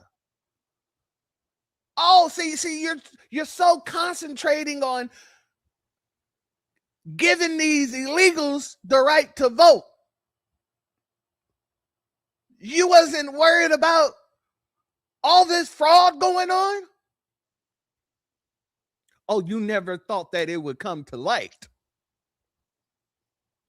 Yeah, before the Republicans and the Democrats, they had a little handshake agreement where basically you don't charge us and you don't bring our fraud to the light, and we don't charge you and bring your fraud to the light. But where that whole system messed up was when, as soon as the Democrats found out that Donald Trump would be running for president again, instead of letting him fall off on his own and instead of letting the people see who Donald Trump is and say, you know what, I don't think that he should be president again. No, y'all went on a full throttle campaign to get this man locked the hell up. So Donald Trump said, okay. So that handshake agreement is out the window. The Republicans are now saying, so that handshake agreement is out the window. So this is why you're seeing the Republicans so geared up going after all these Democrats, because they know that if they ever get back in power, the same thing will go for them. And I love it. I love it. Because what's happening here now is exposing everything that's been going on in these United States. And family, just know, if it's happening in these Democratic states, it's happening in these Republican states too. But since, the Republicans are the ones holding the microphone at this point in time, they're calling out all the things that the Democrats are doing. This is how politics work. This is what they do. They're all crooked. They're all dirty. It just depends on who's holding the gun at the time. But look at this, man. A whole goddamn map. A whole goddamn map. Now, did Gavin Newsom go to these locations? Did his government check out these buildings?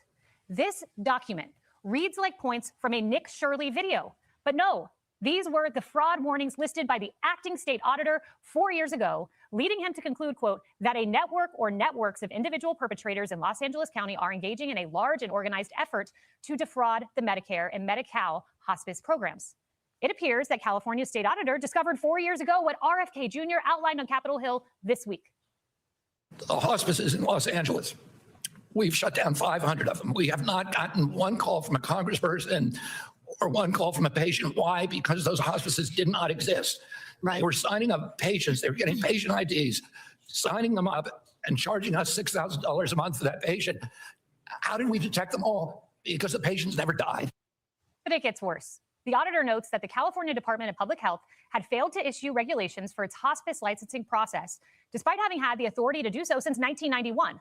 And then listen closely to this, quote, we reviewed cases in which public health became aware of possible fraud during the licensing process, and instead of denying the licenses, this is Gavin Newsom's health agency, it granted licenses to these hospice agencies. Why? Now, the failure of Gavin Newsom's government paved the way for this. You'd be amazed at how many hospices the door you can walk up to in California, and there is nobody there. There is 5 months worth of mail that you can see stacked up from CMS, and nobody's there. That passed a survey. How did that happen? How do you put a hospice in a burrito stand in California? How do you put a hospice in a tire store in California? That all had to be vetted through licensure and through certification and accreditation. They're putting clinics in burrito shops, taco stands. They're putting these centers in tire shops. You cannot make this up. And he knew about this 4 years ago. You really think you're going to be running for president? Do you really think you're going to be running for president, Gavin? Everybody got in on it. Exactly, my sister. Paying people off. Everybody's in on this. You cannot have audits go around and find these things and you do nothing about it deliberately. Oh, you're a crook. Everybody's hands is being greased. In the very same way that billions of dollars just disappeared when it was supposed to be for the homeless. And the homeless is still homeless. Everybody's in on it.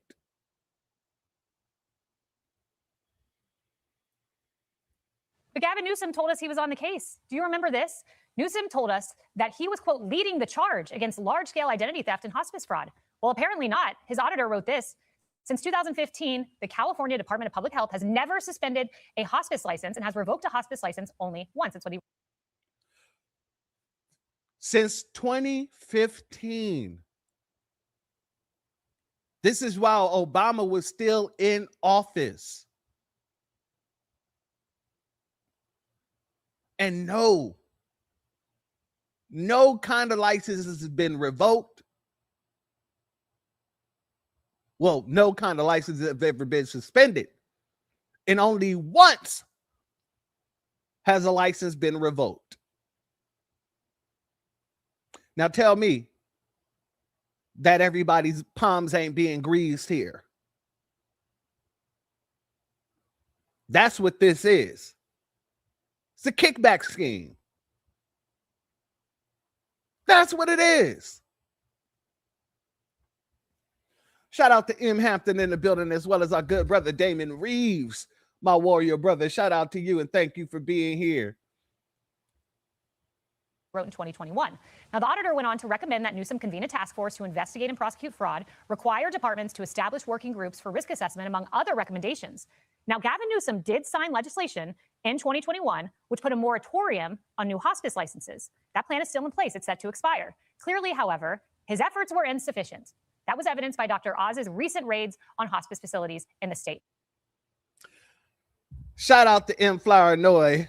Yep, the lefters are in with the fraud. Absolutely. All of them is in with the fraud.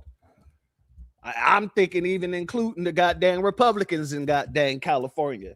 Everybody's got to be good. Like, there's just no reason for any of this to be happening unless everybody's getting greased.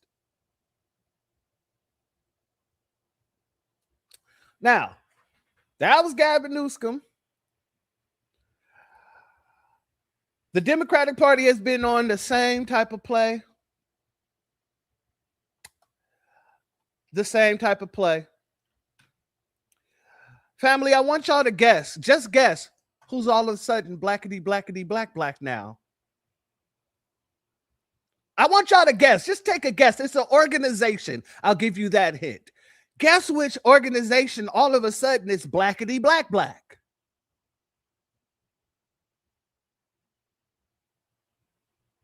I'm going to give it another second.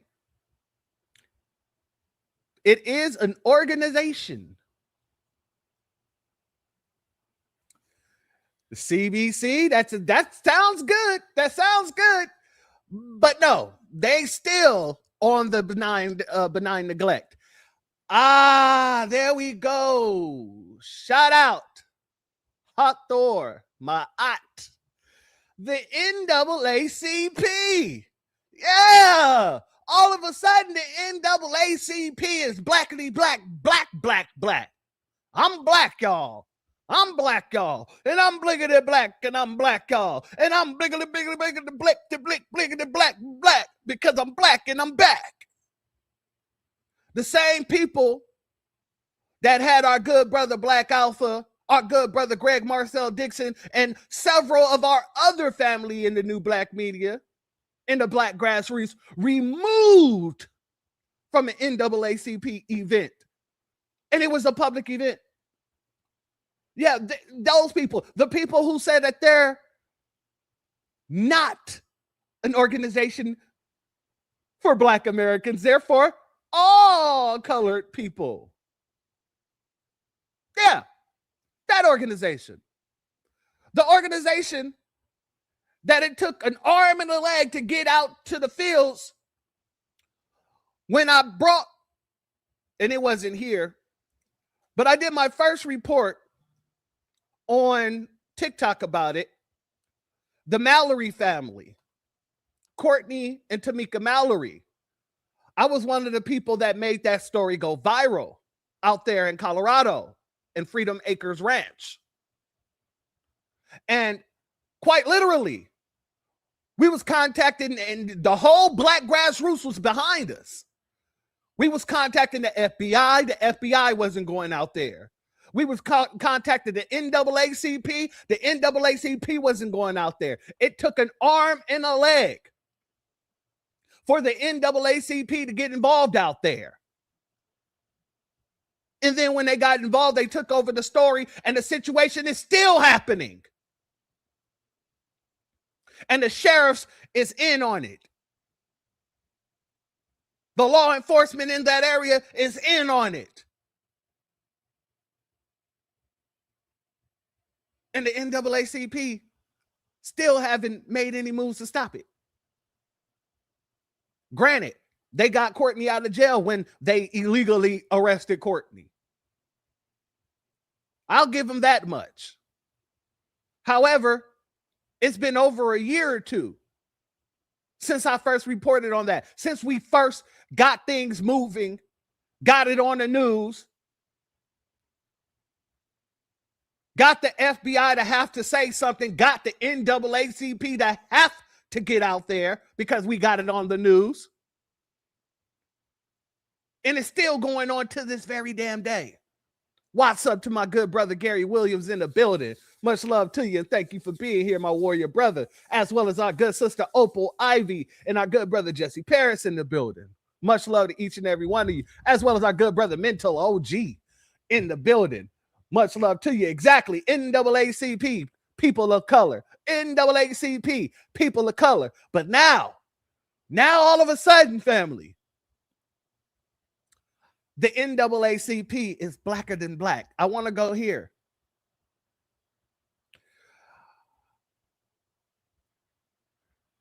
Why would we replace the black outgoing mayor with a white person? That simple. NAACP Charlotte Mecklenburg chapter president Corinne Mack refusing to walk back her comments in this Facebook post from Monday. Mack wrote that it is, quote, seriously disturbing for white folks to be lobbying to be Charlotte's interim mayor.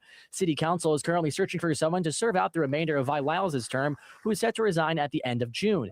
In an interview with Queen City News on Wednesday, Mack argued recent rulings on voting rights and redistricting efforts are evidence of black representation being undermined and stripped, and that voters in Charlotte have been intentional about having black representation. And my question to the white folks who are up in arms and outraged, are they outraged about the fact that black representation is under attack?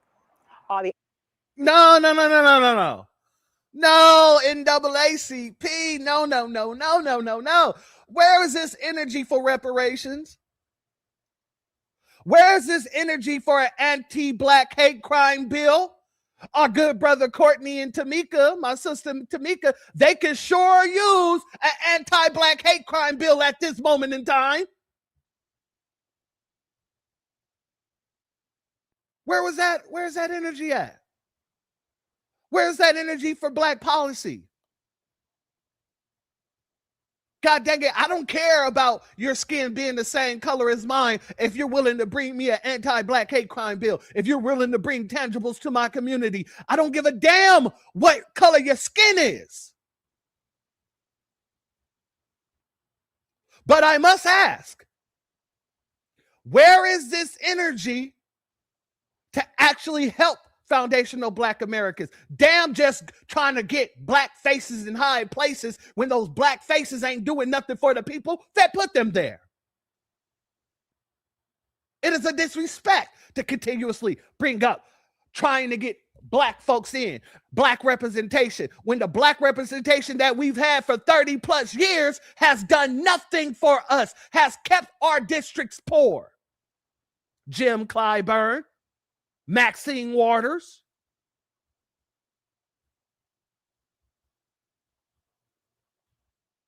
Outraged about the gerrymandering that's happening all over this country? Martin Luther King is rolling over in his grave thinking about, hearing something like what was said today.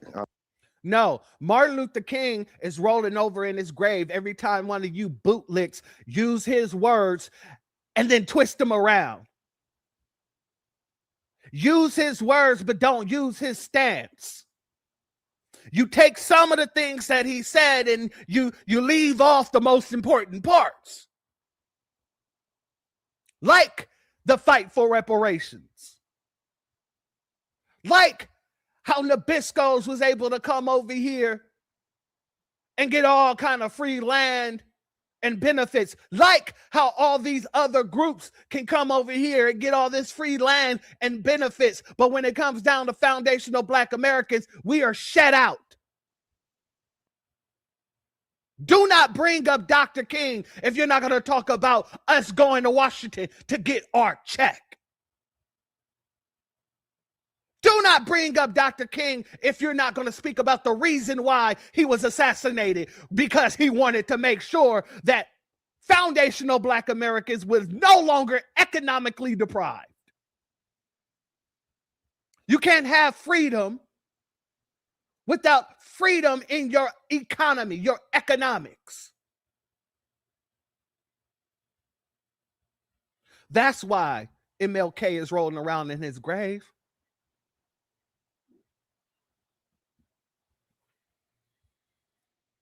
In that post. Abdul Ali, the vice chair for the 12th Congressional Republican Party, rejected Mack's argument, saying it's antithetical to the original mission of the NAACP. I think it's ridiculous because we're not talking about black people not being able to vote. We're not talking about black people not being able to run for office. If that were the case in any law that came out, whether it was done by the Trump administration or Republicans in any state, I'd stand with her against that. But that's not what we're talking about. The search for interim mayor, meanwhile, is still in its early stages, but council has said they want Lyles' replacement ready in time for her June 30th resignation. Former Mayor Jennifer Roberts has already expressed an interest in the position. All right. So that's them there. Like I said, these people are on the same damn playbook. They're using the same playbook. They're on the same damn time, and they're not gaining anything out of it. Not a damn thing out of it. I want to go here to Hakeem Jeffries. Thank you, Mr. Weaver. So the Supreme Court today effectively gave candidates the right to sue to challenge voting laws that they disagree with. considering how Republicans have continuously called for election reform, do you have any concerns that there could be a flurry of lawsuits brought by Republicans ahead of 2026, ahead of the 2026 midterms, challenging voting laws in different states? We're assuming that Republicans are going to do everything possible to prevent a free and fair election from taking place in November of 2026. Why? Because Republicans know that if a free and fair election takes place, they're losing. In fact, Republicans are going to get routed all across the country, as we've repeatedly seen, including most recently in the off-year election in November and in the mayoral election in Miami, where a Democrat was elected in early December for the first time in almost 30 years. So you just said out your own damn mouth that it is not that serious, right? If Democrats are able to get elected in Republican districts, then all this doom and gloom that you people have been running around talking about, the sky is falling, Chicken Little shit. All the Chicken Little nonsense that y'all keep bringing to us, you just quite literally told us that that is incorrect. It came out of your mouth. That's with your own words. The whole reason why Republicans launched this failed gerrymandering scheme is because they know what we know. The American people are rejecting their extremism and embracing the Democratic vision for making life more affordable for everyday Americans. And so it's clear to me that though their gerrymandering scheme is crashing and burning, despite all the skeptics out there who thought that Democrats in the House were cooked somehow.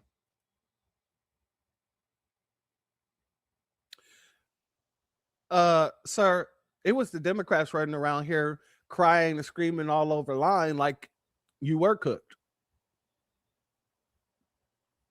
And you keep calling it a failed attempt, but they're not attempting. They actually getting rid of stuff like your boy Clyburn seats. Oh yeah, see, that's another thing. This is such a good thing for me. It is. Because at bare minimum, Clyburn seat is going to be gone. He thought he was going to pass that seat down to his daughter. He thought he was going to run in the election. His daughter's going to run against him, and then he was going to drop out, and she was going to get the damn seat. And now that seat is gone.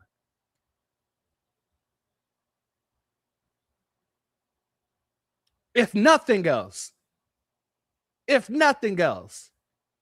that's the, well, how do you say, the silver lining. As if we were going to step back. No, we didn't step back. We fought back. And they started this gerrymandering war. How did you fight back? What are you doing to fight back? Oh, fear mongering. Okay, go ahead. Or we're going to end it. And we're not going to allow Republicans to artificially maintain their majority in the House of Representatives. We're going to show up and stand up and speak up continuously for free and fair elections. And that's what the American people are going to get on November 3rd, 2026. Just not foundational Black Americans, because, you know, you guys keep on trying to insert a bunch of illegals into these elections. According to your own words, you know, you don't want ICE at the voting polls. And there's only one reason why you wouldn't want ICE at the voting polls, because you can't scare American citizens with ICE. So who are you trying to make the polls available to? I digress. Family, I want to go here to Raphael Warnock, the man who leads the church of Martin Luther King Jr. Let's go here. Voting rights taking center stage in Savannah today. Senator Raphael Warnock and Mayor Van Johnson responding to the U.S. Supreme Court's latest redistricting decision out of Louisiana. Last month, the court struck down the state's 2024 election map, ruling the state's second majority Black district was unconstitutional racial gerrymandering. Senator Warnock and Mayor Johnson voiced their concerns today outside of First African Baptist Church on Montgomery Street. WJCL 22 News' Tiamaggio was there with what leaders are saying. Send This is in what the clowns. This is what church leaders say is the oldest continuous black congressional in North America. Leaders say it's communities like this that are being targeted by the Supreme Court's latest decision. The ruling involves Section 2 of the 1965 Voting Rights Act, which prohibits voting practices that discriminate based on race. Senator Warnock called it, quote, a deeply misguided decision by the Supreme Court and, quote, a massive step backwards. He also took aim at President Donald Trump, claiming the president started this, quote, arms race and redistricting. He doesn't believe in democracy. He believes in power. And he's aided and abetted by cynical politicians who just hours after the Supreme Court tore down civil rights era protections jumped into action. Supreme Court Justice and Savannah native Clarence Thomas casted one of the votes that struck down Louisiana's election map. When asked, Senator Warnock said, quote, yesterday I was with my mother. It was Mother's Day. She said, if you can't find something kind to say about somebody, don't say anything at all. I'll have more on how Senator Warnock says this could impact Savannah and what voters think of the Supreme Court's decision coming up at 6. Reporting in Savannah, Tiamaggio, WJCL 22 News. All right. So I wanted to play that because we got to talk about Warnock and some of the more of the same nonsense that the Democratic Party is doing. Like having ALC in Ebenezer Baptist Church. Oh, the disrespect here is like I said, disrespect and fear mongering. This is exactly what these folks are all about. Disrespect and predatorial behavior. Let's go. Ebenezer welcomes you. Congresswoman Ocasio-Cortez, born in the Bronx, and I lived in New York. Do they still call it the Boogie Down? It was the Boogie Down, Bronx. She graduated from Boston University. She was an intern for Senator Ted Kennedy. You all know who she is. She's a national voice of conscience. Come on up, say hello to the congregation, Congresswoman Alexandria Ocasio-Cortez. Would you welcome my friend? Good to see you, good to see you, good to see you. I'm gonna give her a moment to say hello to the Ebenezer Church. Of course. Thank you so much, Reverend. Thank you all so much. Happy Sunday. Happy Mother's Day. I just came today to be in beloved community with you all. And we let the Reverend know, and he so graciously sent a message this morning and said, would you like to address the church? And I said, me?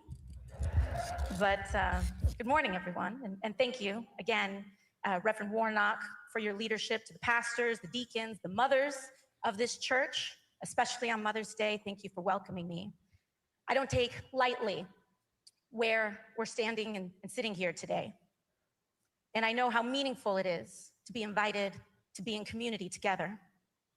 And I don't take lightly the peril that we are facing just 1 week after the Voting Rights Act was gutted. And in the days since, we have learned why the Voting Rights Act existed. As the maps in Tennessee and Louisiana, across this country, as the Supreme Court, to the Reverend's point in Virginia, overturned the maps 10-1, to literally draw Black Americans out of power. AOC. What power do Black Americans have in New York? In your district more specifically? I can't remember the brother's name that was unalived at the jail over there, but we all contacted you about an anti-Black hate crime bill. And you has never said anything about it. You're flooding New York with illegals. You're teaching illegals how to evade the law. If I was going around teaching criminals to evade how to evade the police, I would get arrested. But you quite literally have been going around teaching illegals how to evade law enforcement. Don't come up. See, and then you go to a black church to spew this nonsense. The disrespect is real. But wait, it gets worse. Because in typical Tether fashion, she's going to put on her Southern voice. She's going to try and cosplay an old civil rights preacher. We are living in terrifying times, but we are people of faith.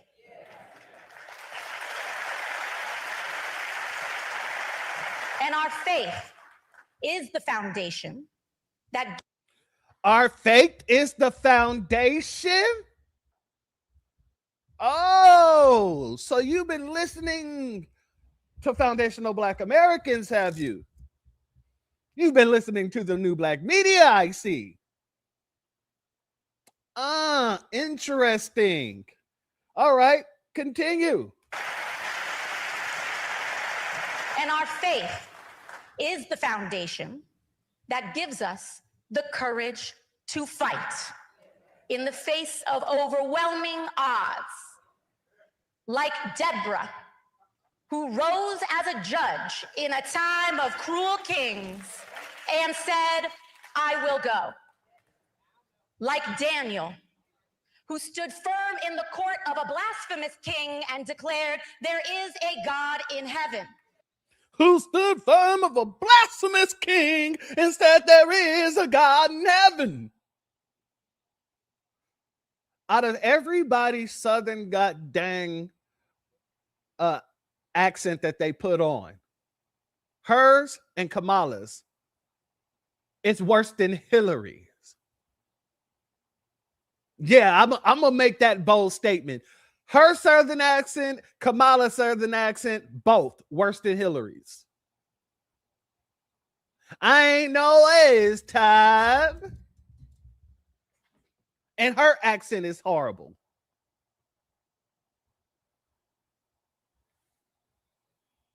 Shout out Mrs. Brooks in the building. Much love to you and thank you for being here.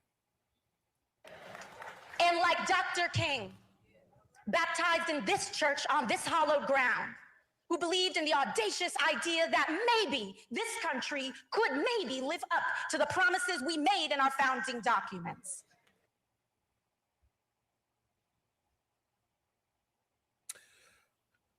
Like I said, this is all disrespectful as hell. Highly disrespectful. Yes, shout out Russ Trucker. Very cringe.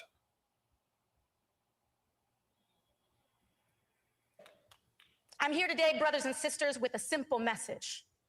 We stand together, and we are not going back.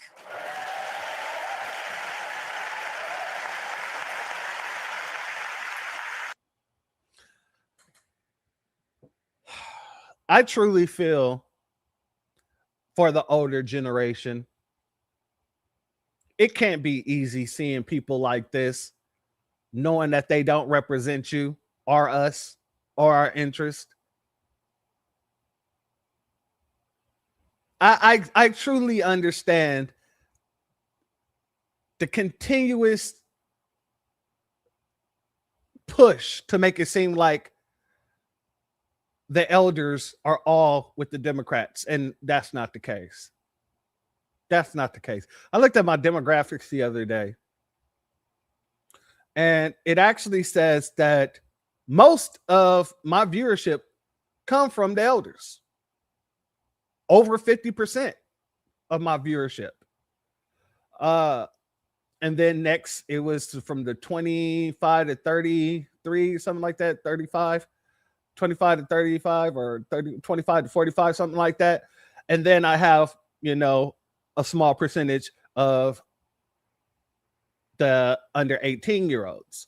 But for the most part, most of my demographic is the elders. So I know it has to be very cringy, very teeth grinding whenever you see pictures like this. Huh. Trust me when I say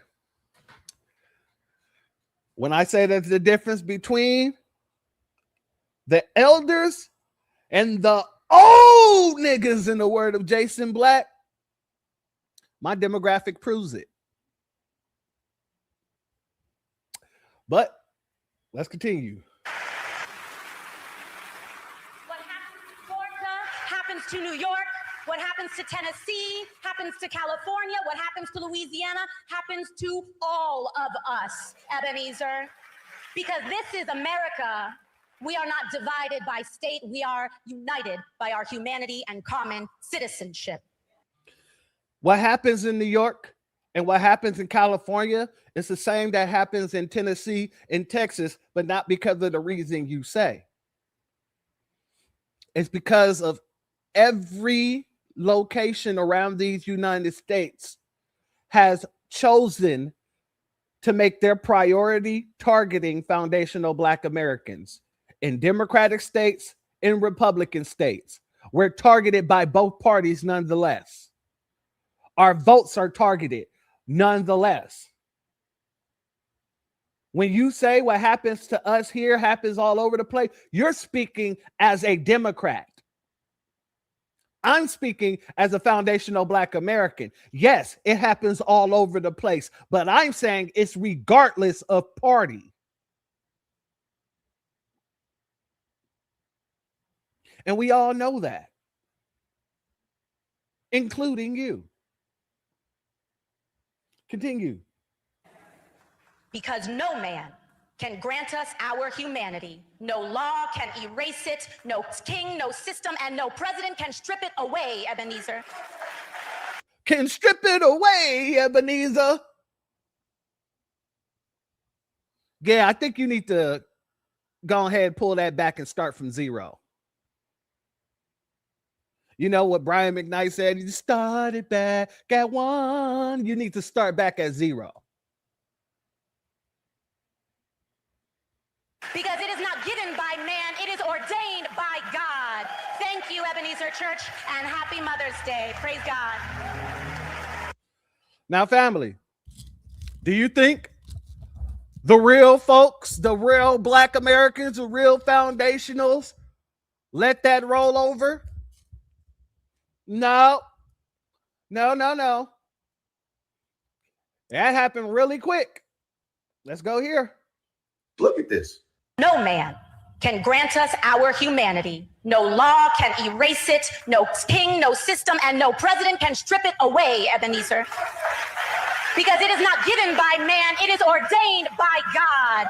Thank you, Ebenezer Church. Kamala 2.0. You better thank the union member. You better thank your union member playing in your face. Fucking Hillary with hot sauce. All of this shit. This donkey shit. 60-year playbook over and over and over and over again. Then they ask, yo, what the Republicans do? They don't come to the hood and lie to you. Like the homie said, they don't come looking for you.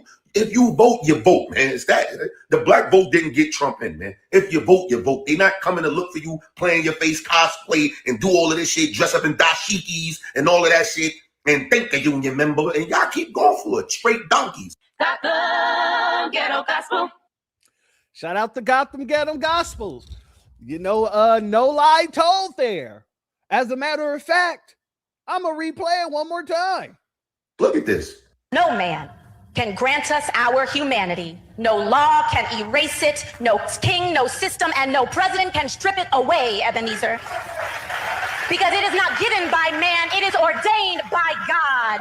Thank you, Ebenezer Church. Kamala 2.0. You better thank the union member. You better thank your union member playing in your face. Fucking Hillary with hot sauce. All of this shit. This donkey shit. 60-year playbook over and over and over and over again. Then they ask, yo, what the Republicans do? They don't come to the hood and lie to you. Like the homie said, they don't come looking for you. If you vote, you vote, man. It's that. The Black vote didn't get Trump in, man. If you vote, you vote. They not coming to look for you, playing your face, cosplay, and do all of this shit, dress up in dashikis and all of that shit, and thank the union member. And y'all keep going for it. Straight donkeys. Gotham Ghetto Gospel. Like I said, shout out to the brother because God dang it, tell me where he's wrong. You can't. In the very same way, I want to go here because this is the image that they keep on pushing out.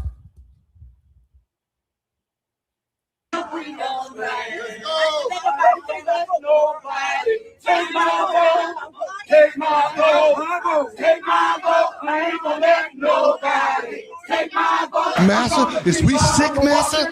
Keep on talking, marching down the street on Lane. I ain't gonna let nobody take my vote. Oh, take my vote. Oh, take my vote. I ain't gonna let nobody take my vote. I'm gonna keep on walking, keep on talking, marching down the street on Lane. You's a cool nigga. Nobody take my vote, take my vote, take my vote. I ain't gonna let nobody take my vote. I'm gonna keep on walking, keep on talking, marching down the street on Lane. Family, I know it's these are the oppositions of true power. They keep pulling out the same tactic over and over. You don't see anybody there who is young enough to be young. You know the song Forever Young? They got their version, Forever Old. I want to be forever old. I'm going to fight everything the young wants to do, forever old. I'm going to fight for these. Oh, no. We're not doing civil rights anymore. I must fight for my benefits forevermore. This is what we're getting. The same old. Family, for the third damn time, we're only in the middle of May. We ain't even made it 6 months in. But for the third time this year, they back on the bridge. They are back on the bridge for the third time this year. It's only been 5.5 months. Today is May 17th. For the third damn time.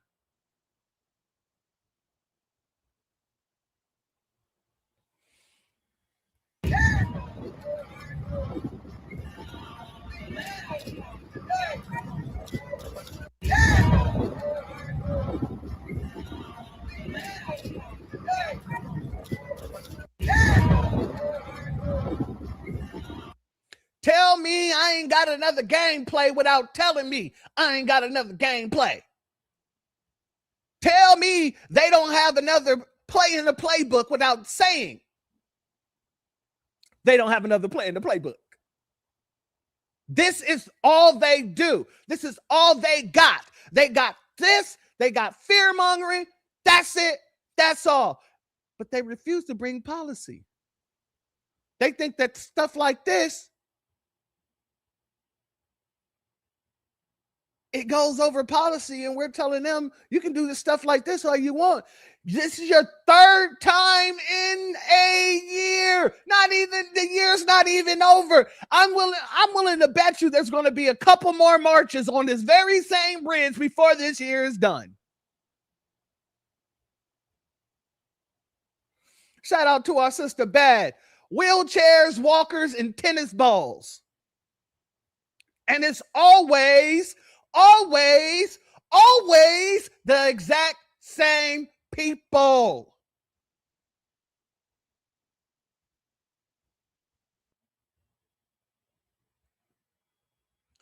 Let me go ahead and get to a couple of these super chats real quick before we continue. Shout out to Cherie. I hope I said that right. Much love to you. Thank you for your super chat. Your donation is blessed tenfold. I appreciate your contributions as always, family. Always talking about they ain't going back. Back to where?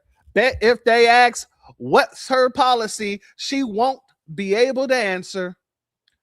This church needs to be shut down. I'm going to be honest with you. At this point in time, historical or not, it's doing more harm than good. It's doing more harm than good. Shout out to you and thank you for that super chat. And shout out to our sister Brenda Thomas. Thank you for your super chat. Your donation is blessed tenfold, and I appreciate your contributions as always, family. Church, I wish I was a vampire right now. Why? Why? No, I don't want you to be a vampire. Then you won't be able to see the sun. Oh, geez. Oh, I need to know why now. You got to tell me. I'm intrigued. Continue, please. Exactly, my brother Cool Keezy. Is always these old niggas, and it's the same ones. They can't even go and get new old niggas. Oh, bad. Thank you for saying this too. Good trouble. You see, when we're out there actually telling them and demanding policy for our community, they never call that good trouble, do they? They call us agitators. They call us CIA. They call us everything under the sun, but they never say we're getting into good trouble. Only good trouble they talking about is walking across a damn bridge that they walked across 2 other times this year, and we're only in May. Yeah, family, like I said, all they have is the same playbook, and that playbook ain't good enough. Everybody is seeing what's going on, and they're turning their face away from the Democratic Party because of it. And so you're going to have the Democrats sending out more and more old niggas to try and bring on the emotional trauma bond. Yeah, emotional trauma bond. Like I said, these people are predatory when it comes to us. They're predatory when it comes to us. So let's go here.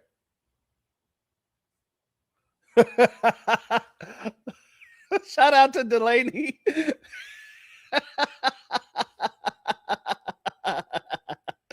The bridge is sick of everybody. Hey, I am sick of everybody too. Me and the bridge got that in common. Shout out to you, my sister, for that. Oh my God. Let's go here, family. What you're looking at, it's not a ruin. This is a foundation. An Okogie. Notice how they keep on using foundation. I ain't heard nobody use foundation as much ever.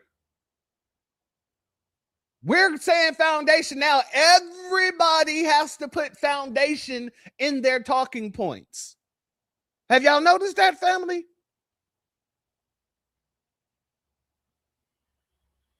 Florida. What you're looking at, it's not a ruin. This is a foundation. An Okogie, Florida.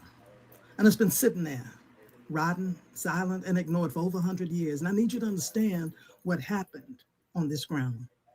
On November the 2nd, 1920, Election Day, a Black man named Mose Norman, a landowner, a citrus farmer, a registered voter.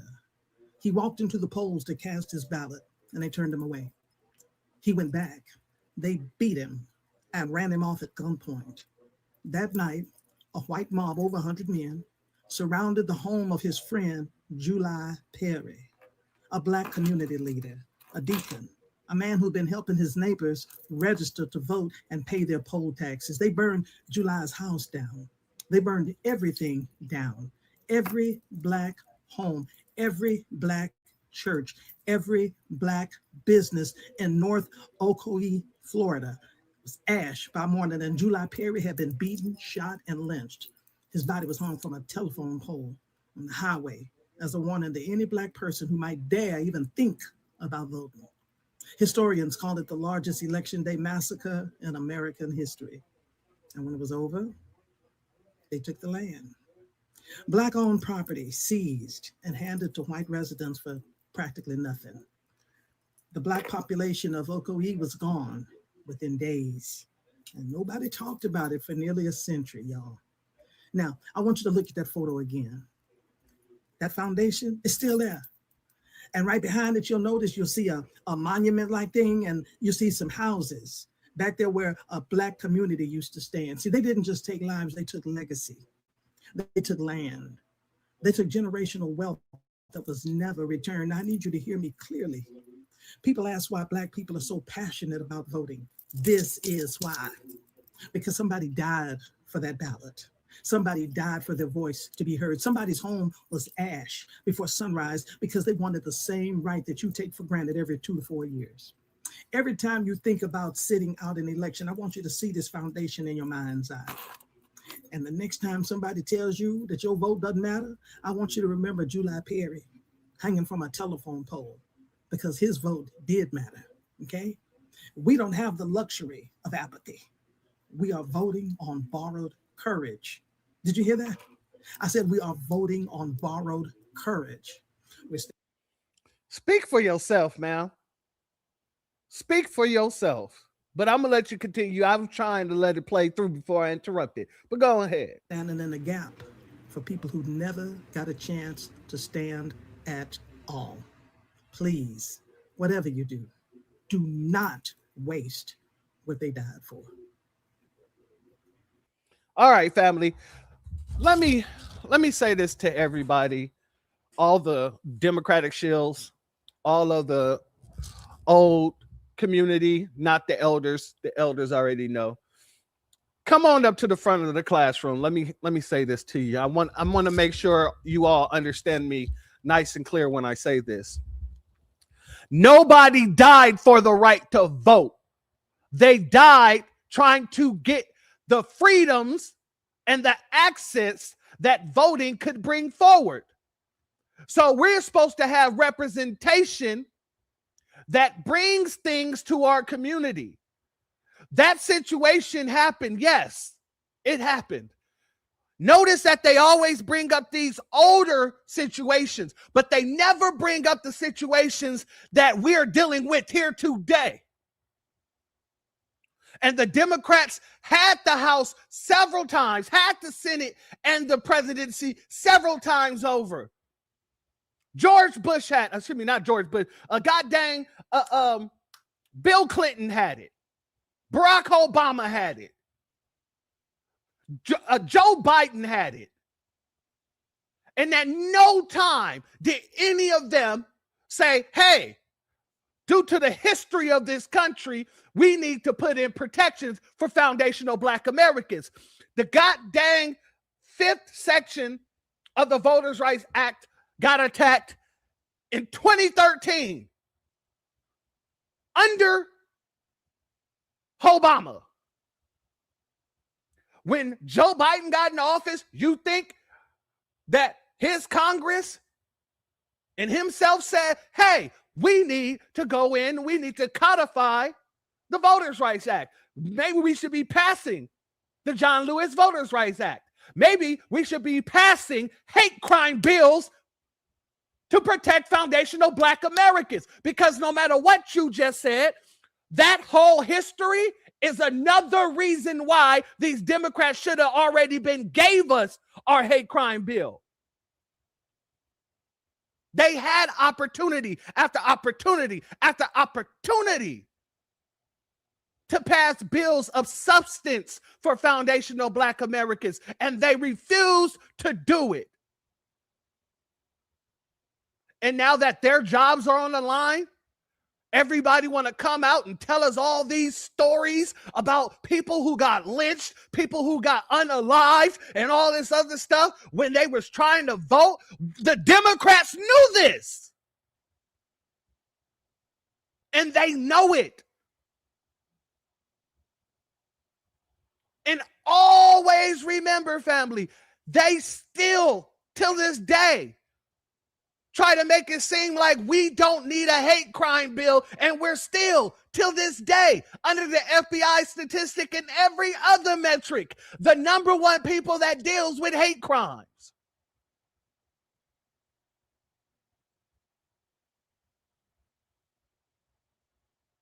You're so willing to bring up our history. But our sister, Mrs. Mother Fletcher, she passed away without her reparations. And she was still alive, fighting for 100+ years. She was living history, and you guys kept your goddamn mouth closed. While Joe Biden is sending amicus briefs over to the goddamn Supreme Court in favor of removing the Miranda rights.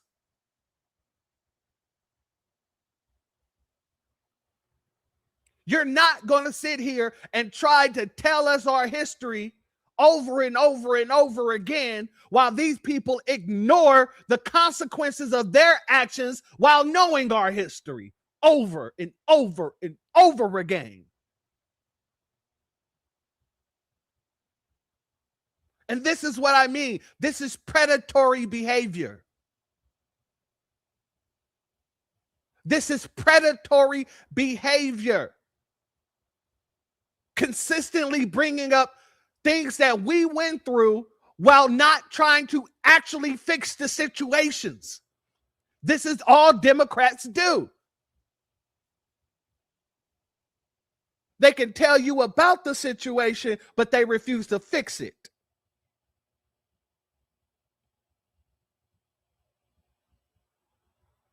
Benign neglect. Now, from the old niggas down to the dumbass young niggas, we got to go here, family. I don't think we talk about what the world looks like to people that were born in the 90s. And I don't think you realize that we've never known peace. We were born in the 90s. Now, family, I was born in the 80s, 86 to be exact. This person is saying, you know what? I don't think anybody understands what it looks like nowadays to people born in the 90s. I'm not born in the 90s, but I'm going to be very, very clear when I say this.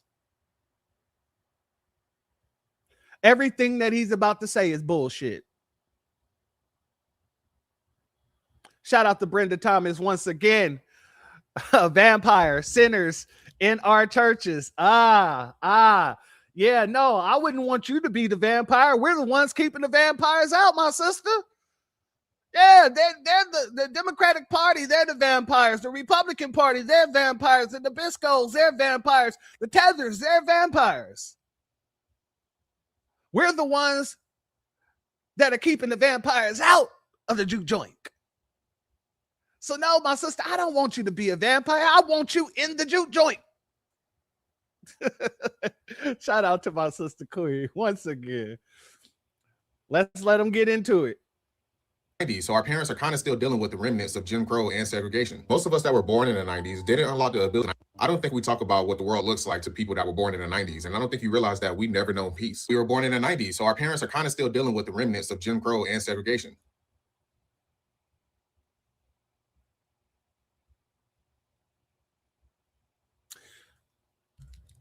He was born in the 90s, so their parents were still dealing with Jim Crow and segregation, the remnants of Jim Crow and segregation. Nigga, how old was your mama? How old was your daddy?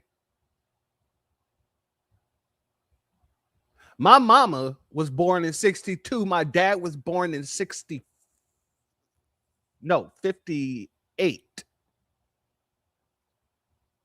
Their parents was dealing with Jim Crow. By the time I was born in the 80s, their parents was dealing with the remnants of Jim Crow. So how is it that somebody born in the 90s, unless you just got one of those old ass mothers or fathers?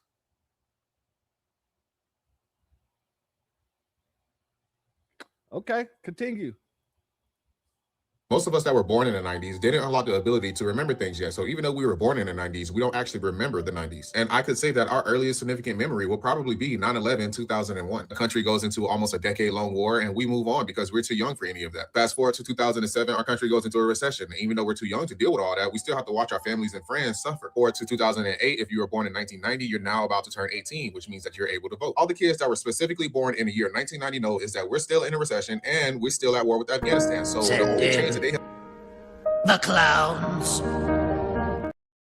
Is that we're still in a recession and we're still at war with Afghanistan. So the only change that they have seen their whole life is that this black guy is running for presidency. So they vote for him and he wins. In his first year of presidency, he ends up ending the recession. And 2 years after that, we find out that he eliminated this person named Osama bin Laden.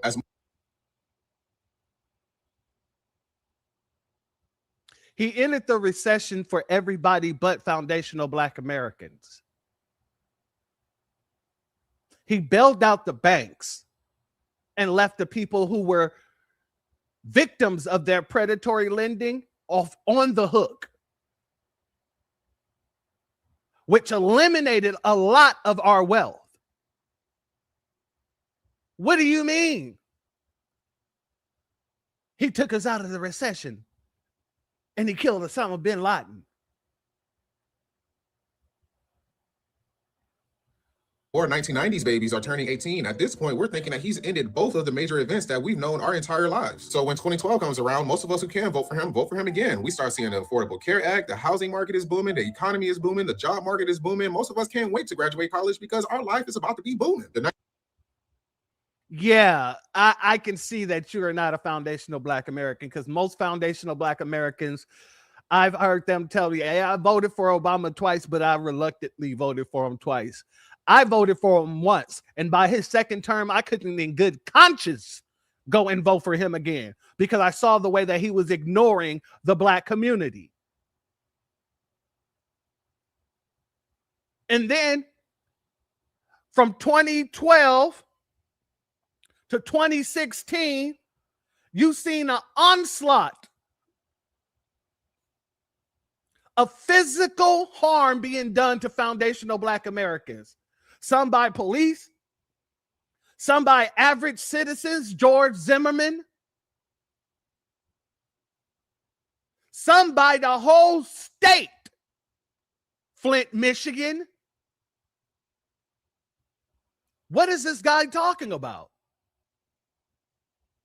Am I the one crazy here? Like, I just don't get what he means.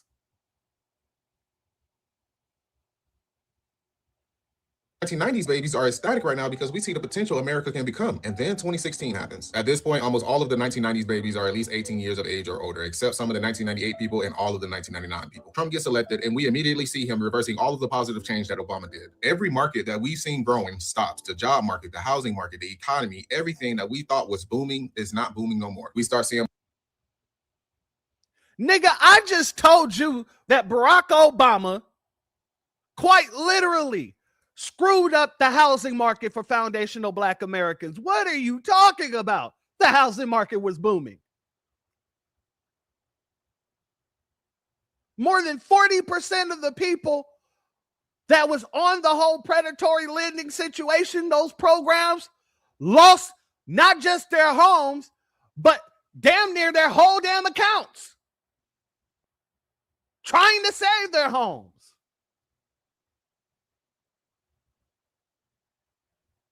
Yeah, see, if that's the case, 90s babies don't know shit.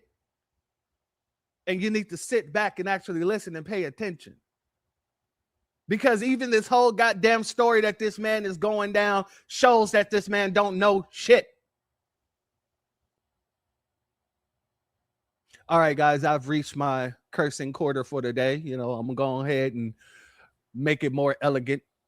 All right, let's continue.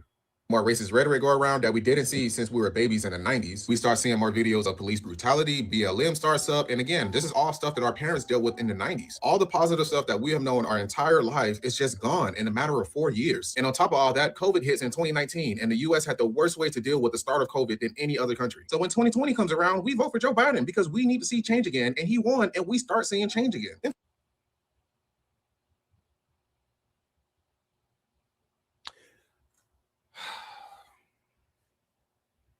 We dealt with COVID the worst in the beginning. I have never caught COVID, and I have never taken the vaccination.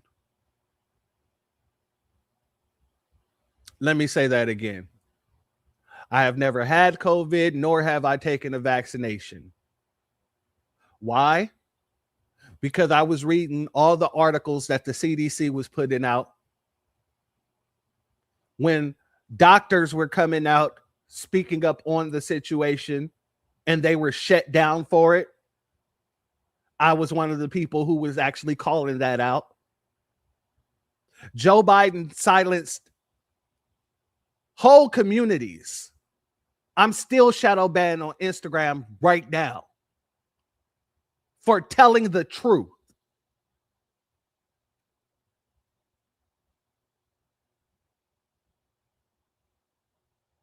That party forced people to go get experimental shots that took a lot of people out. It took out more people than the actual disease that y'all said it was for.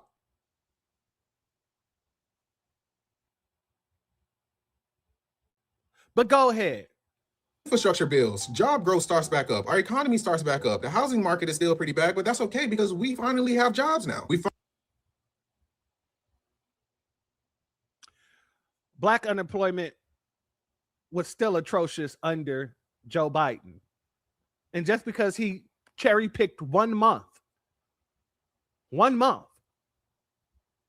it looked better because of the fact, and I told people this all the time, every president does this for some damn reason. What they do is they cherry-pick a month where it's the lowest and say, look, the jobs are going, the unemployment is going down. The fact of the matter is, it isn't the fact that the unemployment is going down. It's a lot of the people that was on unemployment, they age out.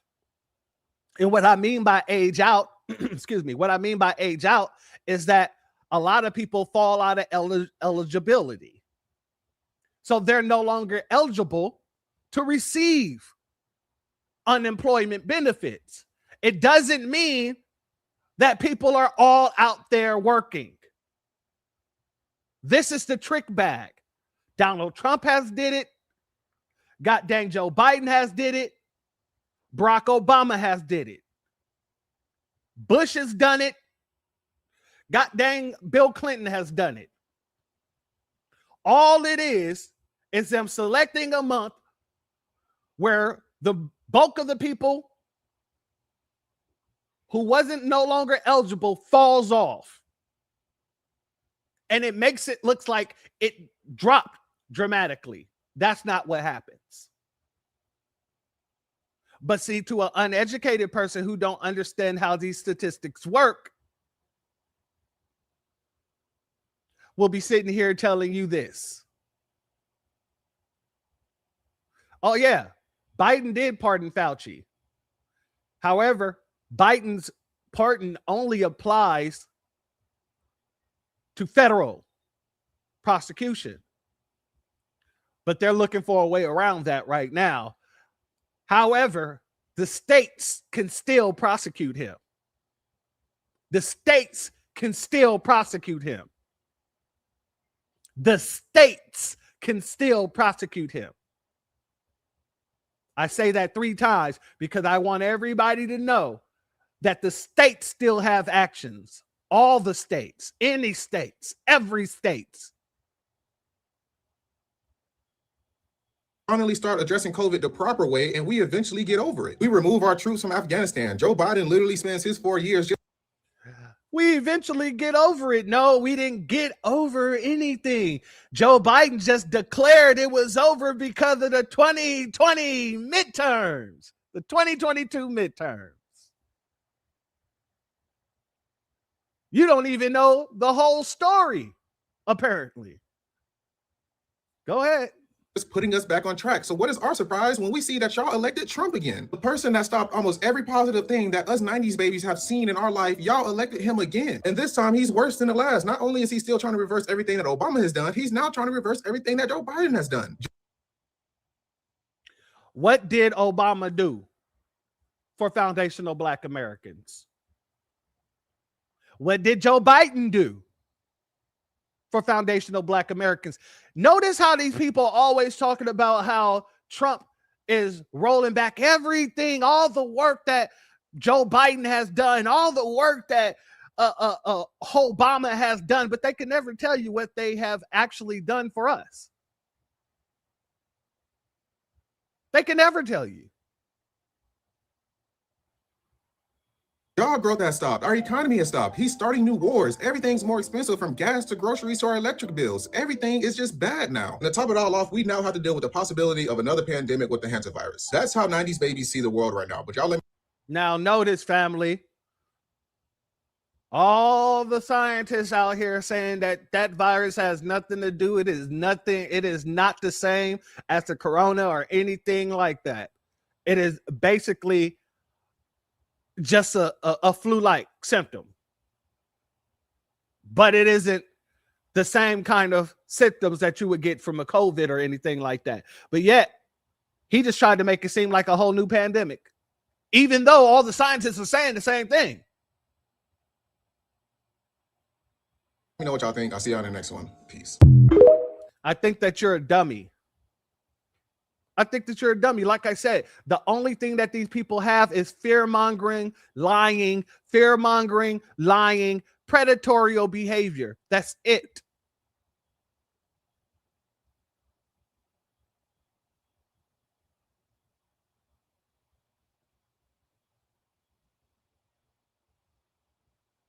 Let me go here, family, because I want to bring this person up too. Alito argued that the vast social change has occurred throughout the country, and particularly in the South, indicating that racism no longer exists in this country. I can tell you, as a Black woman, that my father was born in 19... Sonny, you're not a Black woman, Sonny. You're a conquistador. You're the daughter of a conquistador. You don't have a Black family. Your husband isn't Black. Your children isn't Black. What are you talking about, Sonny? What are you talking about, Sonny? See, this is what I mean. And they send out the weirdest people to do it. Shout out to Only Us in the building. Much love to you, and thank you for being here. Exactly, my sister. It gets worse and worse. A Tether 304. As a Black woman, somebody give that woman a mirror.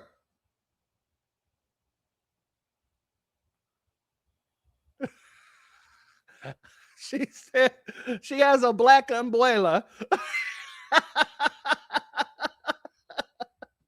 Oh my God. I'm telling you, you can't make this stuff up. But they play on your top all the damn time, pause, because they think that they can. This woman is straight up a conquistador. 1949. He remembers segregated schools. He remembers segregated water fountains. He remembers that he did not have full civil rights. And he told me when I turned 40 years old that I was the first person in his family to enjoy full civil rights. Your dad was a conquistador. What are we talking about here? What are we doing? Let me let her finish. And he is still alive today, and I am still alive today, and I have been discriminated against. And now I have to tell my children that they have less civil rights than I did when I was born. That's true. That is disgusting, despicable, and I am devastated by this particular Supreme Court decision, even though we did know this was coming. What about, wait a second, what about Clarence Thomas? Didn't he stick up for his own group? He did not. He did not. No. And He by was the part way, of the majority here. Yeah. this has repercussions. Family, hold on. Hold on, because I want to.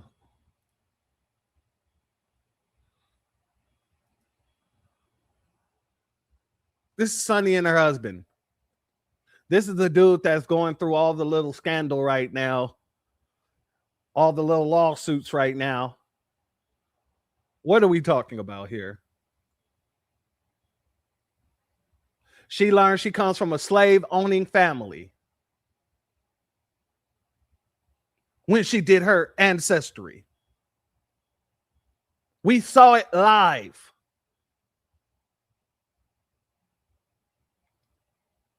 But they're going to have less rights than their...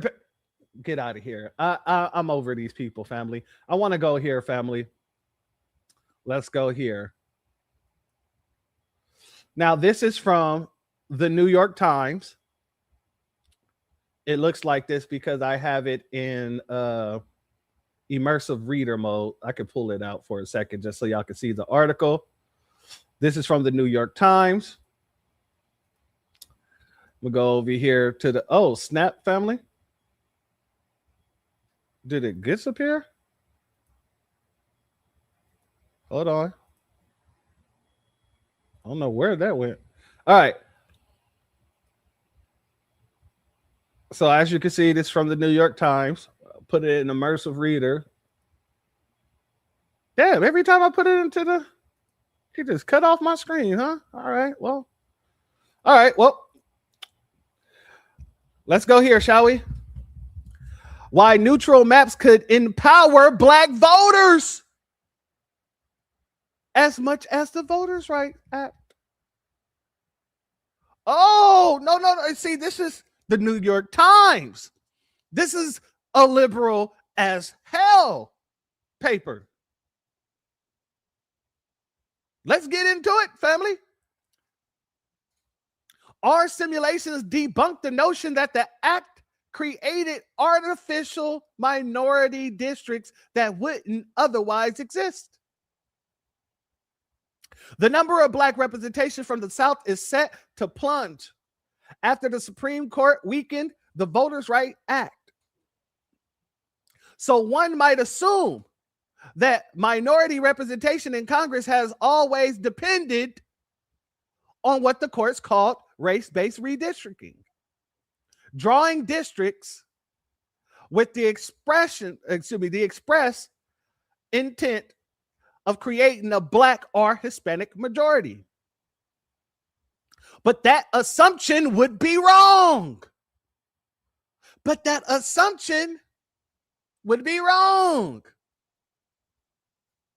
Hey, all the people in the back, come on back up to the front of the classroom. That assumption would be wrong. A race-neutral, nonpartisan redistricting process could create just as many House districts where the candidate preferred by non-white voters, usually a Democrat, would be favored to win.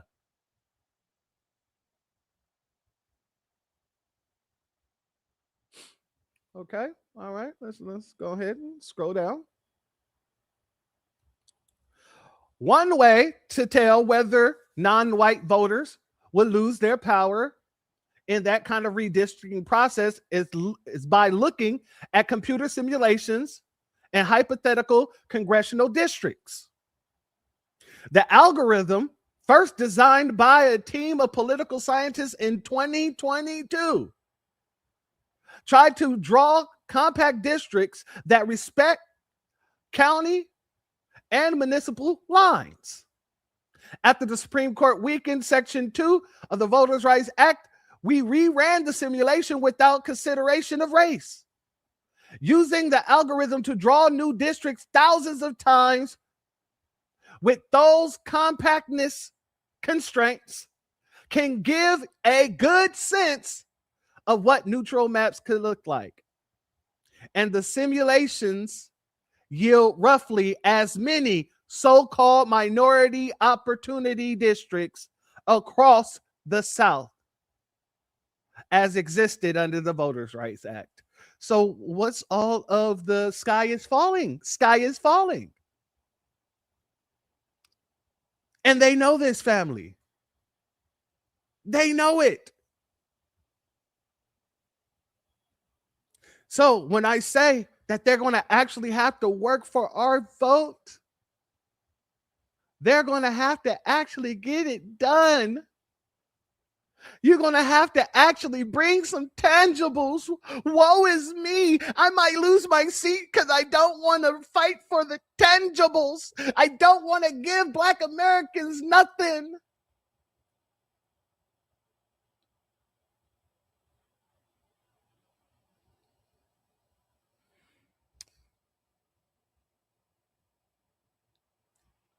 Let's go here, family.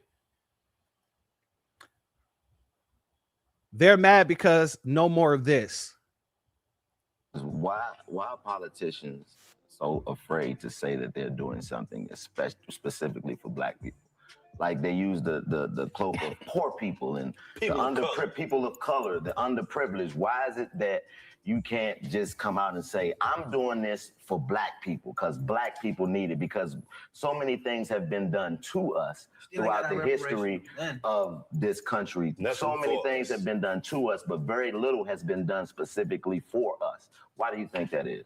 Because African Americans represent 12% of the population. And so if you are a traditional politician doing the math, you think if I name this group, I am going to lose other people, and I can't get, if every single Black person voted for me, this may not get me what I want. So let me make it vague enough that other people don't get offended by helping. No, Stacey. No, Miss Abrams. Don't do that. Don't you do that. Don't say that, oh, foundational Black Americans is such a small group of the population that Asians are smaller. Y'all gave them a hate crime bill. The LGBTQ is 6 to 9% of the U.S. population, and you went in there passing everything in your power for them people. Obama passed over 20 goddamn executive orders for a 9% population. We have a 15 to 18% population here in America. And you guys keep on ignoring us while doing for smaller groups. Yes, no more of that. It's also no more of this. Why not target the African American community? Why not say then, this is for you. This is for African Americans. If there was a banking crisis, then you target money for the banks. If there was a national disaster, you target your money for the national for disaster relief. That's not how America works. We want to give those young people and young Native Americans like them the support they deserve. We have to invest in them and believe in them and love them. Why not target the African American community? Why not say then, this is for you. This is for African Americans. That's not how America works. President Barack Obama has begun new initiatives aimed at helping young American Indians or Native Americans overcome the many challenges they face, from poverty to substance abuse. Why not target the African American community? Why not say then, this is for you. This is for African Americans. That's not how America works. And few have been more marginalized and ignored by Washington for as long as Native Americans, our first Americans. Why not target the African American community? Why not say then, this is for you. This is for African Americans. That's not how America works.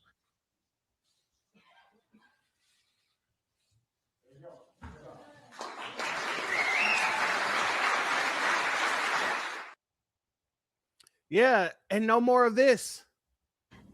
The reality also is this: any policy that will benefit Black people will benefit all of society.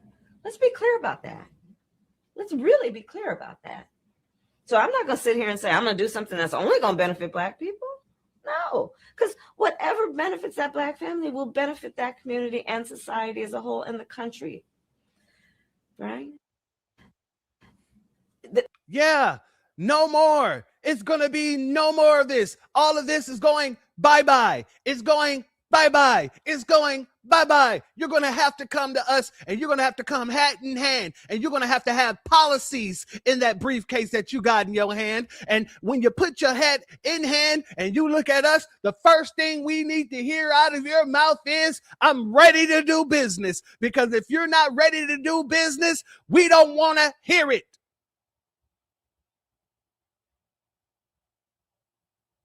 This Supreme Court ruling has brought the power back to foundational Black Americans when it comes down to policy.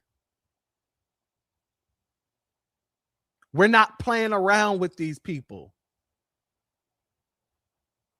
And a lot of these people who are denying us of our policies, things that we need, they're not even from this goddamn country, but yet they will sit here and just ignore us, play on us, go against our situation. Family, this is why I don't do any of that nonsense, talk that back and forth nonsense of allies and all this other crap. We ain't got no damn allies. Every goddamn thing that we fought for us, these same allies are running behind and participating in the elimination of these things. But we're supposed to be allies with these folks. Yeah, this is going to show you exactly who is for you, who is not for you, and it's already been doing the job. Let's get into some of those allies real quick before we get up out of here, family, because I'm going to remind you of some things. You remember Ashley Gonzalez, the Latino? Years over the firing of Ashley Gonzalez, a now former Houston police officer who posted a racist rant online. The district attorney told us today that they are now thoroughly reviewing each case that Gonzalez was involved with. They said in part, quote, "We take seriously our ethical obligation to notify defense attorneys regarding her discipline affecting open cases," end quote. Our KHOU 11 legal analyst Carmen Rose said Gonzalez's overall credibility is now in question when it comes to current and past cases, adding that she will not be able to testify in court. And so these cases that we're reviewing have more to do with just race. They have to do with the credibility of this officer to be a truth teller, to come to court, and to be relied on in her statements. As far as how many investigations Gonzalez is tied to arrest, we don't know, but we are told by community activists that they are happy that the district attorney is taking this next step in providing transparency. The fallout continues over the firing of Ashley Gonzalez, the now former Houston police officer who posted a racist rant online. The district attorney told us today that they are now thoroughly reviewing each case that Gonzalez. Now, family, notice they're reviewing all of her cases, but notice what they didn't say. They didn't say that they're pulling her certification so that she can't go get a job anywhere damn else. And all the folks that was out there, Dr. Candace, talking about that she doesn't represent all the Latinos. I know she doesn't represent everybody. Right there in California. Let's go here. So there's a woman, Erica Jimenez, who is suing because she wasn't allowed benefits for a program specifically designed to help Black mothers in California. So this is going to be for things that expecting mothers would need to prepare to be ready to give birth, to make sure that they are okay while they are giving birth, getting ready to have this baby. And she said that she's basically doing this because she believes that these kinds of programs should not exist and there should be race neutral programs, and that she was denied because of her race, and this is wrong. This is in the same line as the arguments that were used against affirmative action for the Ivy Leagues a couple of years ago, and it was struck down that they don't use race-based admissions any longer. And there's also been some attacks against funding for Black businesses. There was a group of women who were earmarking money specifically for Black businesses because less than 1% of Black businesses are getting venture capital. And some of you will say, well, I know it's bad, but there's got to be a way to do it without talking about Blackness, because you have a deep-seated aversion to any kind of talk of reparations. And here is where people say, do your own research. So I'm going to help you out. You're going to read The Myth of Race Neutral Policy by Adewale May. This came out in 2022, so it is pretty on the nose and pretty recent. The gist and summary of this and many other studies, and I'll give you another one, is that race neutral policies do not work for Black folk because the harms against Black people are not race neutral. They are systemic and they are targeted specifically to Black people. So the correction for those harms has to be specific to Black people. Whenever there is a race neutral policy applied to something that is specifically harming Black people, you end up with the same gaps that would that you would have if there was no policy at all. For example, if you were to have a scholarship and instead of you giving this scholarship to Black students, you give it to every student, when you came out and you saw who was getting the scholarships after you've done all the applications, you would see that more white kids or more non-Black kids were getting the scholarship than Black kids were getting the scholarship, right? You've done nothing. Another article to read is, or not article, but study, is the efficacy of race-neutral alternatives to race-based affirmative action, evidence from Chicago's exam schools. And this one came out in 2016, so it's a little bit older, but it's good to read because what they found is, yes, you can do a race-neutral program, but what is going to happen is if you correct just for race and if you correct for class, you're not going to find any problems, right? You will probably see what we're seeing in the Ivy Leagues, where there's still Black kids getting accepted to the Ivy Leagues in a good portion of numbers, because those Black kids were coming from middle class backgrounds and supports who had the means to be able to kind of tackle what is going on at those Ivy League and at that level of academic rigor. But if you try to correct for race and class, you are going to come up against some problems. Your program is not going to work. So what they were saying is, yeah, if you have a whole bunch of mixed up or diverse middle class or rich kids, your program is going to be just fine. But if you're trying to specifically target and lift up poor Black kids, unless that program is specifically for poor Black kids, you are not going to see any kind of movement. And this is important when we're talking about crafting legislation and supports and nonprofits for the help that Black people need, because the harm that Black people have faced, has been specific. The correction, the medicine has to be specific, and you can't. Shout out to this sister. Shout out to this sister. Shout out to her. And this study also goes to basically eliminate all the talking points of it's a class issue. It's a class issue. Yeah, according to the study that this sister was talking about right here, even if you think it's a class issue, the race problem will never be taken care of. So yeah, shout out to her for that. But family, y'all remember when the Asians came out and helped eliminate affirmative action? Well, now. Did you hear about the teenager who's suing the Department of Education because he applied to more than a dozen colleges and was only accepted to 2? 19-year-old Stanley Zhang, who's from the Bay Area, says he applied to 18 different colleges but received rejection letters from 16 of them, despite the fact that he graduated from high school with a 4.4 GPA and scoring 1,590 out of 1,600 on his SATs. Stanley also says that at the age of 13, he received a message from a recruiter from Google who offered him a job as a programmer at that age. When he reminded them that he was only 13 years old, he said they're going to keep his information on file because they want to bring him on board as soon as possible. And they did just that. When he graduated high school, Google hired him right away for a PhD level position as a software engineer with their company. But Stanley says that doesn't detract from the fact that he's clearly a qualified candidate for higher education, yet he was rejected by so many educational institutions. Stanley believes that his rejections were a result of racial discrimination because he's Asian. His lawsuit against the U.S. Department of Education and the University of California aims to protect future Asian children from going through that. Do you think Stanley's rejection had to do with racial discrimination? Leave a comment to let me know. I'm Tiarka with the T. Follow for more. No. It was, his dumbassery that got him denied. And he got into 2 colleges. He wanted all 14. He ain't as intelligent as, some of our young brothers and sisters. But anyway, it's not just that. Yeah. Asians in California right now is speaking against our reparations. Let's go here. We're suing San Francisco because of its reparations plan, which would unlawfully give residents priority access to housing and employment opportunities for being Black. The city might even give each qualifying resident $5 million. To make all this happen, San Francisco created a fund to implement the reparations plan, which will be handled and managed by a taxpayer-funded agency.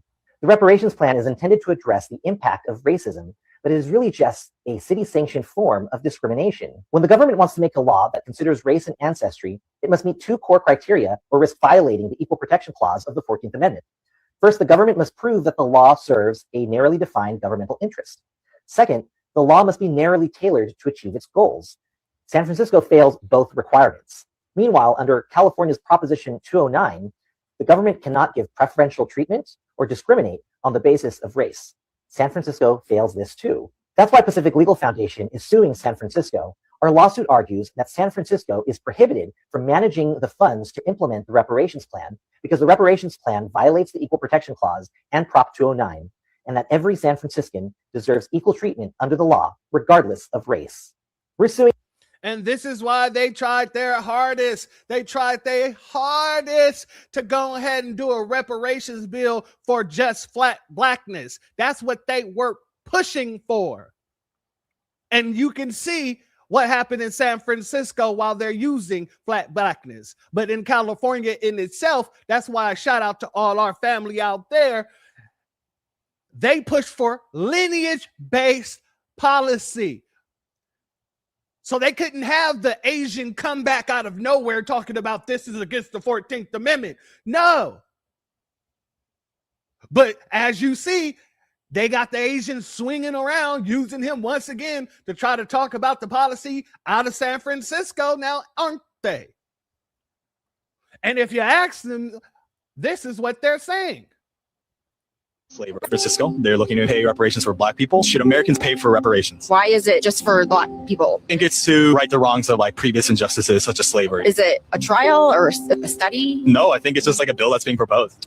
Oh, okay. There's other things in the world and in San Francisco that need to be addressed. Do you think reparations would de-incentivize personal responsibility and hard work, or would it have positive effects? I don't think it would have positive effects. Slavery Francisco. These are the people that they're claiming are our allies. These are the people that they keep trying to lump us up in with. And the cold thing about it, these folks are speaking on our politics and they're in our politics, and nobody really knows where their loyalty lies. If y'all didn't hear about this, there is an Asian mayor in Arcata, California, who was a whole ass Chinese spy. You think I'm playing? Nope. Let's go here. 我是王爱玲，我是2022年阿基比亚第3区市议员候选人。我将致力于为全体市民争取权益，努力提高企业信心，平衡预算，打击犯罪，不遗余力。请在11月8日投我一票，支持王爱玲竞选阿基比亚第3区市议员。谢谢大家。Hello everyone, my name is Eileen Wing. I'm running Arcadia City Council District 3. Public safety, transportation, homeless issues, all are my priorities. Please support and vote me on November 8. Thank you. 我是王爱玲，我是Oh, family. Hold on. That was not the clip, but that is the person. Give me 1 second. Because I got to show y'all this.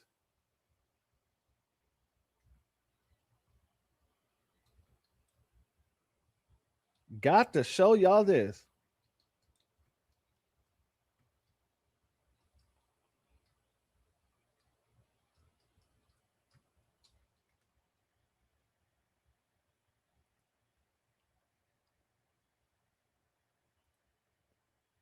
That's the video. Yeah. Let's 1 second, family. Bada bing, bada boom. Let's go here.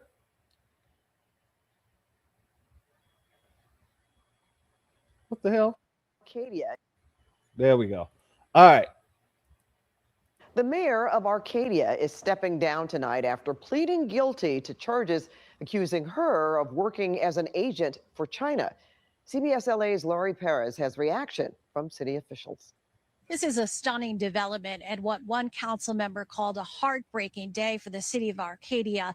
Federal prosecutors say it is one part of a far-reaching investigation into foreign influence on U.S. politics. Your reaction to the sentence? I don't have the comments right now. Okay. Thank you. Back in February, then Arcadia Mayor Eileen Wang didn't want to answer our Tom Waits questions about her former fiance, Yao Mike's son, being sentenced to 4 years in prison for being a covert agent for the People's Republic of China, or PRC. Today, hours after admitting in federal court to doing the same and resigning as mayor of Arcadia, her attorney sent us a statement saying she wanted to apologize, adding, events in Ms. Wang's personal life, including her trust and love for apparently the wrong person who ultimately led her astray, require her to step away from public service. Federal prosecutors say from 2020 to 2022, Wang and Son posted Communist Party propaganda on a website they ran called U.S. News, which purported to be a news website for the Chinese American community and Chinese expats. Court documents released today allege they took orders from the Chinese government to post pro-China content. These are all things where transparency is paramount, and the campaign that China is engaging in and enlisting agents here who are not acting overtly really undermines our national security, and it undermines the democratic fabric of our society. Wang agreed to plead guilty to one federal charge today as part of a plea deal and is facing 10 years in prison. Arcadia's city manager said in a statement posted on the city's website today, the charges relate to conduct that ceased after she became mayor in 2022. And an internal review shows no city finances, staff, or decision-making processes were involved. But council member Sharon Kwan says the damage has been done. Unfortunately, I think this has damaged public confidence, but I also believe Arcadia is resilient. We can move forward being honest, transparent, and committed to accountability. In Arcadia, I'm Lori Perez, CBS LA. So, family, we don't even know who any of these people are, what their loyalties are, or anything like that. This woman was a sitting mayor pushing propaganda. And this is why I tell you guys all the time to be very careful whether you like Donald Trump or not with the propaganda pieces all over the world, because they are targeting you to hit you with all kind of propaganda on both sides. But these are the people that are in our politics. And family, and we're going to end after this. Just a couple more clips I got to show you here. I'm happy that this type of information has been coming out, because now they're putting in the bill to make sure that if you have dual citizenship, you cannot serve in federal office. Let's go here. Congressman Randy Fine recently introduced the Disqualifying Dual Loyalty Act, which is some legislation that would essentially require folks who want to run for or serve in Congress to renounce any foreign citizenship. So it would ban those who have a citizenship other than the United States from serving. And so joining us live now to talk about this is Congressman Randy Fine, Republican from Florida. Congressman Fine, we appreciate you joining us here on Fox 35 News Plus today. Thanks for having me. So first of all, I just talked with us about your bill, why this was something that you felt was important to file and what you want people to know about it. Well, one of the things that shocked me when I got to Congress a year ago is there were dozens of members of Congress that could actually be foreigners that are serving in the American government. When you cannot serve two masters, and if you swear an oath to another country to put that country first, you should not be serving in Congress. And so I filed a bill a few months ago that would say that only Americans can serve in Congress. Now, most people are going to be shocked. Why is a bill like this necessary? I had the same reaction, but it turns out if you're a citizen of other countries, you can serve in the Congress of the United States. And my bill makes it very clear. You can only serve in Congress if you're an American citizen and only an American citizen. Congressman, is this a problem? Is this something that we have seen before? Are there currently members of Congress serving who are dual citizens? Well, one of the shocking things is we don't know how many there are because you're not required to disclose it. We know there are 36 members of Congress who at one time were citizens of another country, at least because they were born somewhere else. Now, that doesn't mean they may have come to the United States. They may have become naturalized citizens and they may have renounced their old citizenship. But we have a member of Congress whose parents are from Guatemala, for example, who has said, I am Guatemalan before I am American. We've had Ilhan Omar talk about how she is from Somalia and that her focus is on benefiting Somalia. So we know there are at least 30 members of Congress who could be dual citizens, who are eligible to be dual citizens, plus many more who may have naturalized into the citizenship of other countries. And when you see members of Congress take policy positions that are actually intended to hurt the United States or to support our enemies, like Pramila Jayapal, who's working with Cuba, an enemy of the United States. She is someone who was Indian, may still be an Indian citizen. This is cause for concern. So the bill should be simple. Only Americans can serve in Congress, not foreigners. Congressman, are you targeting these with this bill these members of Congress who you've highlighted, who we know you have stark political disagreements with? No, they're just examples. But I am targeting any member of Congress who is a citizen of a foreign nation. The fact is, we don't know who all of them are. To Florida's credit, actually, Florida passed a bill during the last legislative session that will require anyone running for Congress to disclose on their qualifying paperwork if they are a citizen of another country. So at least in Florida, for this election, we will know who's running, who's also a foreigner. What has reception to this bill been like? Is there a possibility that it passes? Well, I think the reaction has been twofold. One is shock, like, wait, what? Foreigners can serve in Congress? Citizens of other nations can serve in Congress? People are amazed that this is allowed to happen. And then the second thing is, well, this needs to be done ASAP. Foreigners should not be able to serve in the Congress of the United States, whether they're Republican or Democrat. What I would make clear, though, is that anyone who's currently a dual citizen could serve in Congress. They just need to renounce their citizenship of that other country and make clear that the only nation that they've sworn an oath to is the United States, which begs this question. If you refuse to renounce your loyalty to another country, how can you be loyal to ours and how can you serve in our government? Congressman, you talk about saying that members of Congress should not be serving two masters. You can make the argument that the same could be said about special interests and lobbyists as well when it comes to serving two masters. Is that, do you think, a more pressing problem than this? Now, family, I gotta say, that is a phenomenal question. And many of you was alluding to this in the chat. Many of these folks, they're beholden to, either Israel or to some special interest group. So I like the fact that this person gave that little pushback and asked that question. Well, should we be re-looking at Citizens United? Should we be making sure that none of these special interest groups can actually, swing elections either? And honestly, we should. But of course, somebody who benefits from those special interest groups is going to go against it. Well, I don't really understand your question. A member of Congress, if they are also a lobbyist, will go to jail. So no, I'm not saying. I don't think that's an issue. He understood the question, family. He understood the question. Well, no, I'm not saying that they are serving as a lobbyist as well. But when we're talking about the impact of special interest, money and lobbyists influencing the work of members of Congress, do you see that as an issue kind of similarly to where members of Congress are often perceived as serving two masters? No, I mean, I meet with dozens of people in my office each week. Some of them are constituents, some of them are interest groups. That's part of the job, to listen to people out. But if your implication is members of Congress accepting money as part of doing their duties, I would point two things out. Number one, personally accepting money as a member of Congress is a crime. It gets you sent to jail, as it should. And any campaign contribution a member of Congress would get is publicly disclosable, where anyone can look it up and see what they are. Part of the issue we have on the bill that I'm talking about is we don't actually know who the dual citizens are. We know that there are more than 30 who at one time were citizens of another country, but we don't know how many remain. We don't know how many were naturalized by their parents. We don't know how many have taken other oaths, but we do have members of Congress who make it clear that they serve other countries before the United States. I just have a simple solution. You can only be a member of Congress if you're only a citizen of the United States. Well, Congressman Fine, if we could like to ask you a couple of questions about a couple of other topics as well here. We heard President Trump today say in the Oval Office that the ceasefire.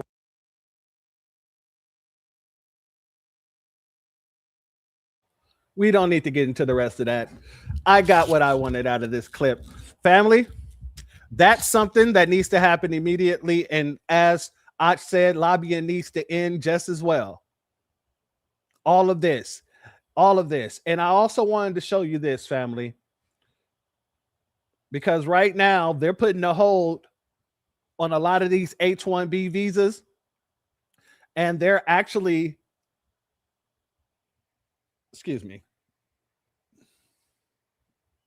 they're actually proposing a bill that would put a hold to the H-1B for 3 years.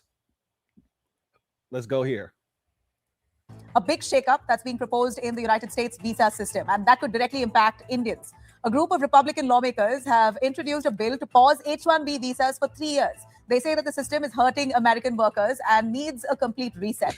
Here's what the bill says. In simple terms, it says no new H-1B visas for 3 years. Reduce yearly visas from 65,000 to 25,000 only. Remove the lottery system. Only high-paying jobs will be allowed. Minimum salary of $200,000. Companies will face stricter checks. Must prove no American is available for the job. The company will, that's the responsibility for them to show that no other American is good enough and available for that very specific role. The company must confirm that they haven't fired US workers, and more tough rules that follow is no multiple jobs for H-1B workers. They should be dedicated in that one role. No hiring through third-party agencies. No bringing family members. No part to permanent residency, that's green card. And student work route, that must end. Now, lawmakers backing the bill say that H-1B system has been misused and favors big companies over American workers. But the reality check is that this is just a proposal. It still needs to pass through Congress to become, it has to pass through the Congress to become a law. Why this matters, though, for India is because Indians are the biggest users of H-1B visas. Any pause or restriction will hit Indian students, tech workers, and families. And the US is now looking inward on jobs, and H-1B route, as we know it, could see a major reset. Tori, if you could come in on that. H-1B visas, a 3-year cap. That's what's being proposed by the Republicans. How far do you believe this will become a law? I think it's going to pass. Republicans right now have a majority both in the U.S. House and in the U.S. Senate. Okay. So they have a majority. They're able to pass what the president is proposing and what the president is publicly supporting because the numbers are on their side. I think what's going to happen is that when after the midterms, which are going to happen later on this year, if there is a Democratic majority, if the bill doesn't pass by then if there's a Democratic majority, it may not pass. But as of right now, it's not likely. It's going to pass with the Republican majority. All right. Suhag, what's your view on this? This is going to be a big blow to the Indian American community then. I think we need to see how much, how much this bill is able to gain support. I would say that immigration reform here in this country has to have two things in view. One, what's going to serve America in terms of filling the gaps that American workers can't. And on the other hand, doing things to bring American workers up to the skills that that are required to be competitive in the marketplace. And right now there are American workers who are suffering, and there is fraud in the system. So like I said, that these issues around immigration are so multifactorial, and we need to have sensible, mature leadership from both the right and the left to address these real issues. Same thing goes with college campuses. We hear from American students who are not getting into their top universities. So we need to, make sure that the well-being of Americans is served first. And whoever comes in, they need to be treated fairly and equally. What about the current existing law? The H-1B visa holders are going to be panicking. Already there was that 60-day window. Absolutely. Even the $100,000 fine that was placed on H-1B. Exactly. At that point, several Indians got back. They came back to the country out of panic. 100% agree with you. Look, I think that right now what's happening is there's just a lot of rhetoric around immigration. And so it is instilling fear. I think that H-1B workers, the best that they can do is do their jobs well. I know it's difficult, but also know their rights. This is still a country of laws. Even if you're a talented professional, if this bill says a 3-year cap, what happens to the existing lot? It's going to be devastating to. Yeah, family. So yeah, these are two things that I'm 100% behind, to be honest with you. The Democrats don't want to do their jobs. They don't want to actually give us policy. They want to scare us left and right. They want to keep fear mongering. They're trying to get us on the plantation, get us on the hamster wheel for nothing. And we're telling them hell no. We're telling them hell no. And all of these people that's in our politics that's been working against us are now on the chopping block all over the United States. In politics, in everyday work life, it's all going down. This is a new reset going on.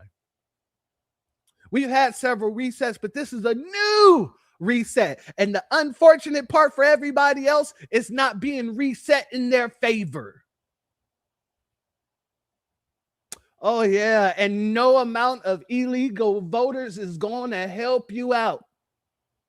As a matter of fact, was it Alabama just kicked off 3,200 non-citizens from their voters' rolls. Oh, yeah. Let's get into that before we get out of here. We'll end on this one here. Hold on. Let me pull this down for a hot second. All these people keep talking about illegals can't vote. They can't vote. They can't vote. Then why the hell do they continuously get put on these rolls? Let's go here. 3,000 registered voters in Alabama just got booted from the state voter rolls. That's after the Secretary of State, Wes Allen, ordered the removal of all non-citizens who were registered. But how did non-citizens get registered in the first place? WAFF 48's Nick Ballinger spoke to the Secretary of State to get to the bottom of this story. Nick? Yeah, Margo, when I asked Secretary Allen how these people got registered to vote in the first place, he couldn't give me a clear answer just yet, saying it was still being investigated. But when he gave me a breakdown of how many there were in each county, the numbers were glaring. This is a list from Secretary of State Wes Allen of how many non-citizens were registered to vote in our counties. The state found 3,251 people. 742 of them were from North Alabama. We got the information. We cross-checked it against our centralized data file here in the state of Alabama and found those 3,200 individuals. The information he's talking about are people with alien registration numbers. Those are issued to immigrants who intend to live in this country permanently and have already applied for a green card. However, you're not eligible to vote with just an alien identification number. When I asked Allen how 3,000 plus were able to register in the first place, he couldn't give me the answer. But it's our belief that only American citizens should be allowed to vote. Non-citizens, whether they're legal or illegal immigrants, cannot register to vote. It's a federal offense. To vote here. Yeah, family. So that's happening there too. Like I said, family, these folks are showing you that they have nothing. They got nothing. Nothing at all. Just the same old playbook, the same old disrespectful crap. So really, the Democrats are showing you that they really haven't learned anything from the last election. And that's okay, because there are several more elections that they can learn from. And everybody will continue to be on the chopping block but us. Why? Because we already know what this country is. And everybody else is just finding out. And I'm happy for you. I love this for all of you. I love it for all of you. So, Democrats, you can keep on coming with the disrespect and the predatory nature that you come with every 2 to 4 years. And we'll continue to do what we continue to do here in the Black grassroots. Hold you accountable, hold your feet to the fire. And if you ain't bringing nothing, sitting it out. It is what it is. All of you can lose your seats for all I give a damn. Each and every one of you. And that does nothing for me. But with that being said, family, if you're not subscribed, go ahead and hit that subscribe along with the notification bell so you can be notified whenever videos like this drop. Please make sure you're hitting that like and share button so we can beat up the algorithm. Make sure we get this message out to the ears that need to hear. And if you have not done so yet, please click the link in the description. Go to change.org and put your signature on the petition for reparations. Family, I want you all to notice how they're trying to steal our flow, but they don't want to actually give us what we ask for. They keep trying to steal our flow, but they don't want to bring tangibles. Trust me when I say, family, and I say this with a passion, everything that you're seeing here, oh yeah, it was written by the Most High. How could it not be? They all are sitting here telling you that they're lying to our faces about the voters' rights situation. That's why I made sure to pull up this article here from their New York Times to make sure that we all understand how much power has actually been put into your hands. And trust me, family, they understand it. So until them scallywags bring us what we done told them to bring us, guess what? It's up and it's stuck and it ain't going nowhere from there. I'd like to thank each and every one of you for being here with me, family. Much love. Salute to each and every one of you, all my members, my mods, everybody that donated, whether by Cash App, Super Chat, PayPal, or any other location. Before we go, there was a question that one of the families sent me during another broadcast that I didn't see because the question was actually hidden. It only showed me the PayPal, but it didn't show me the question till I actually went in.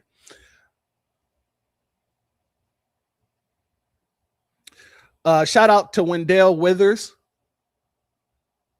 who questions, he asks, I heard of our FBA brothers say, or one of our FBA brothers say this: reparations in cash, and to make up the difference owed, a tax on non-citizens traveling to the United States. What do you think? I find it to be a great idea. One of the things that I wrote about in the reparations bill that I wrote was creating certain tax for different businesses that partook in the slave trade, where they would have to pay a tax annually, and that goes into the reparations fund. I would also put a tax on non-citizens traveling to the United States as well. That would be a great way to bring in more funds for the reparations as well. So to answer that question, I think that that is a great idea. Anybody who wants to come to the country must pay a tax. They must pay a tax so it can go directly to the people who built the country. So yes, I absolutely agree with that. Shout out to Wendell Withers for that question and your PayPal donation, family. But family, with that being said, I hope you all have a beautiful rest of your day. Stay safe, stay black, and stay foundational. The doors of the church are now closed. Peace, family. My grandfather built this country, man. He fought wars for it. And most places he went wouldn't let him sit down and get a cup of coffee. I can't even catch a cab in New York. You know, it doesn't matter how many degrees I get. All you people see is color. Your grandfather was an immigrant. You're American. My grandfather was born here, Duke. And you people still look at me as just another nigga.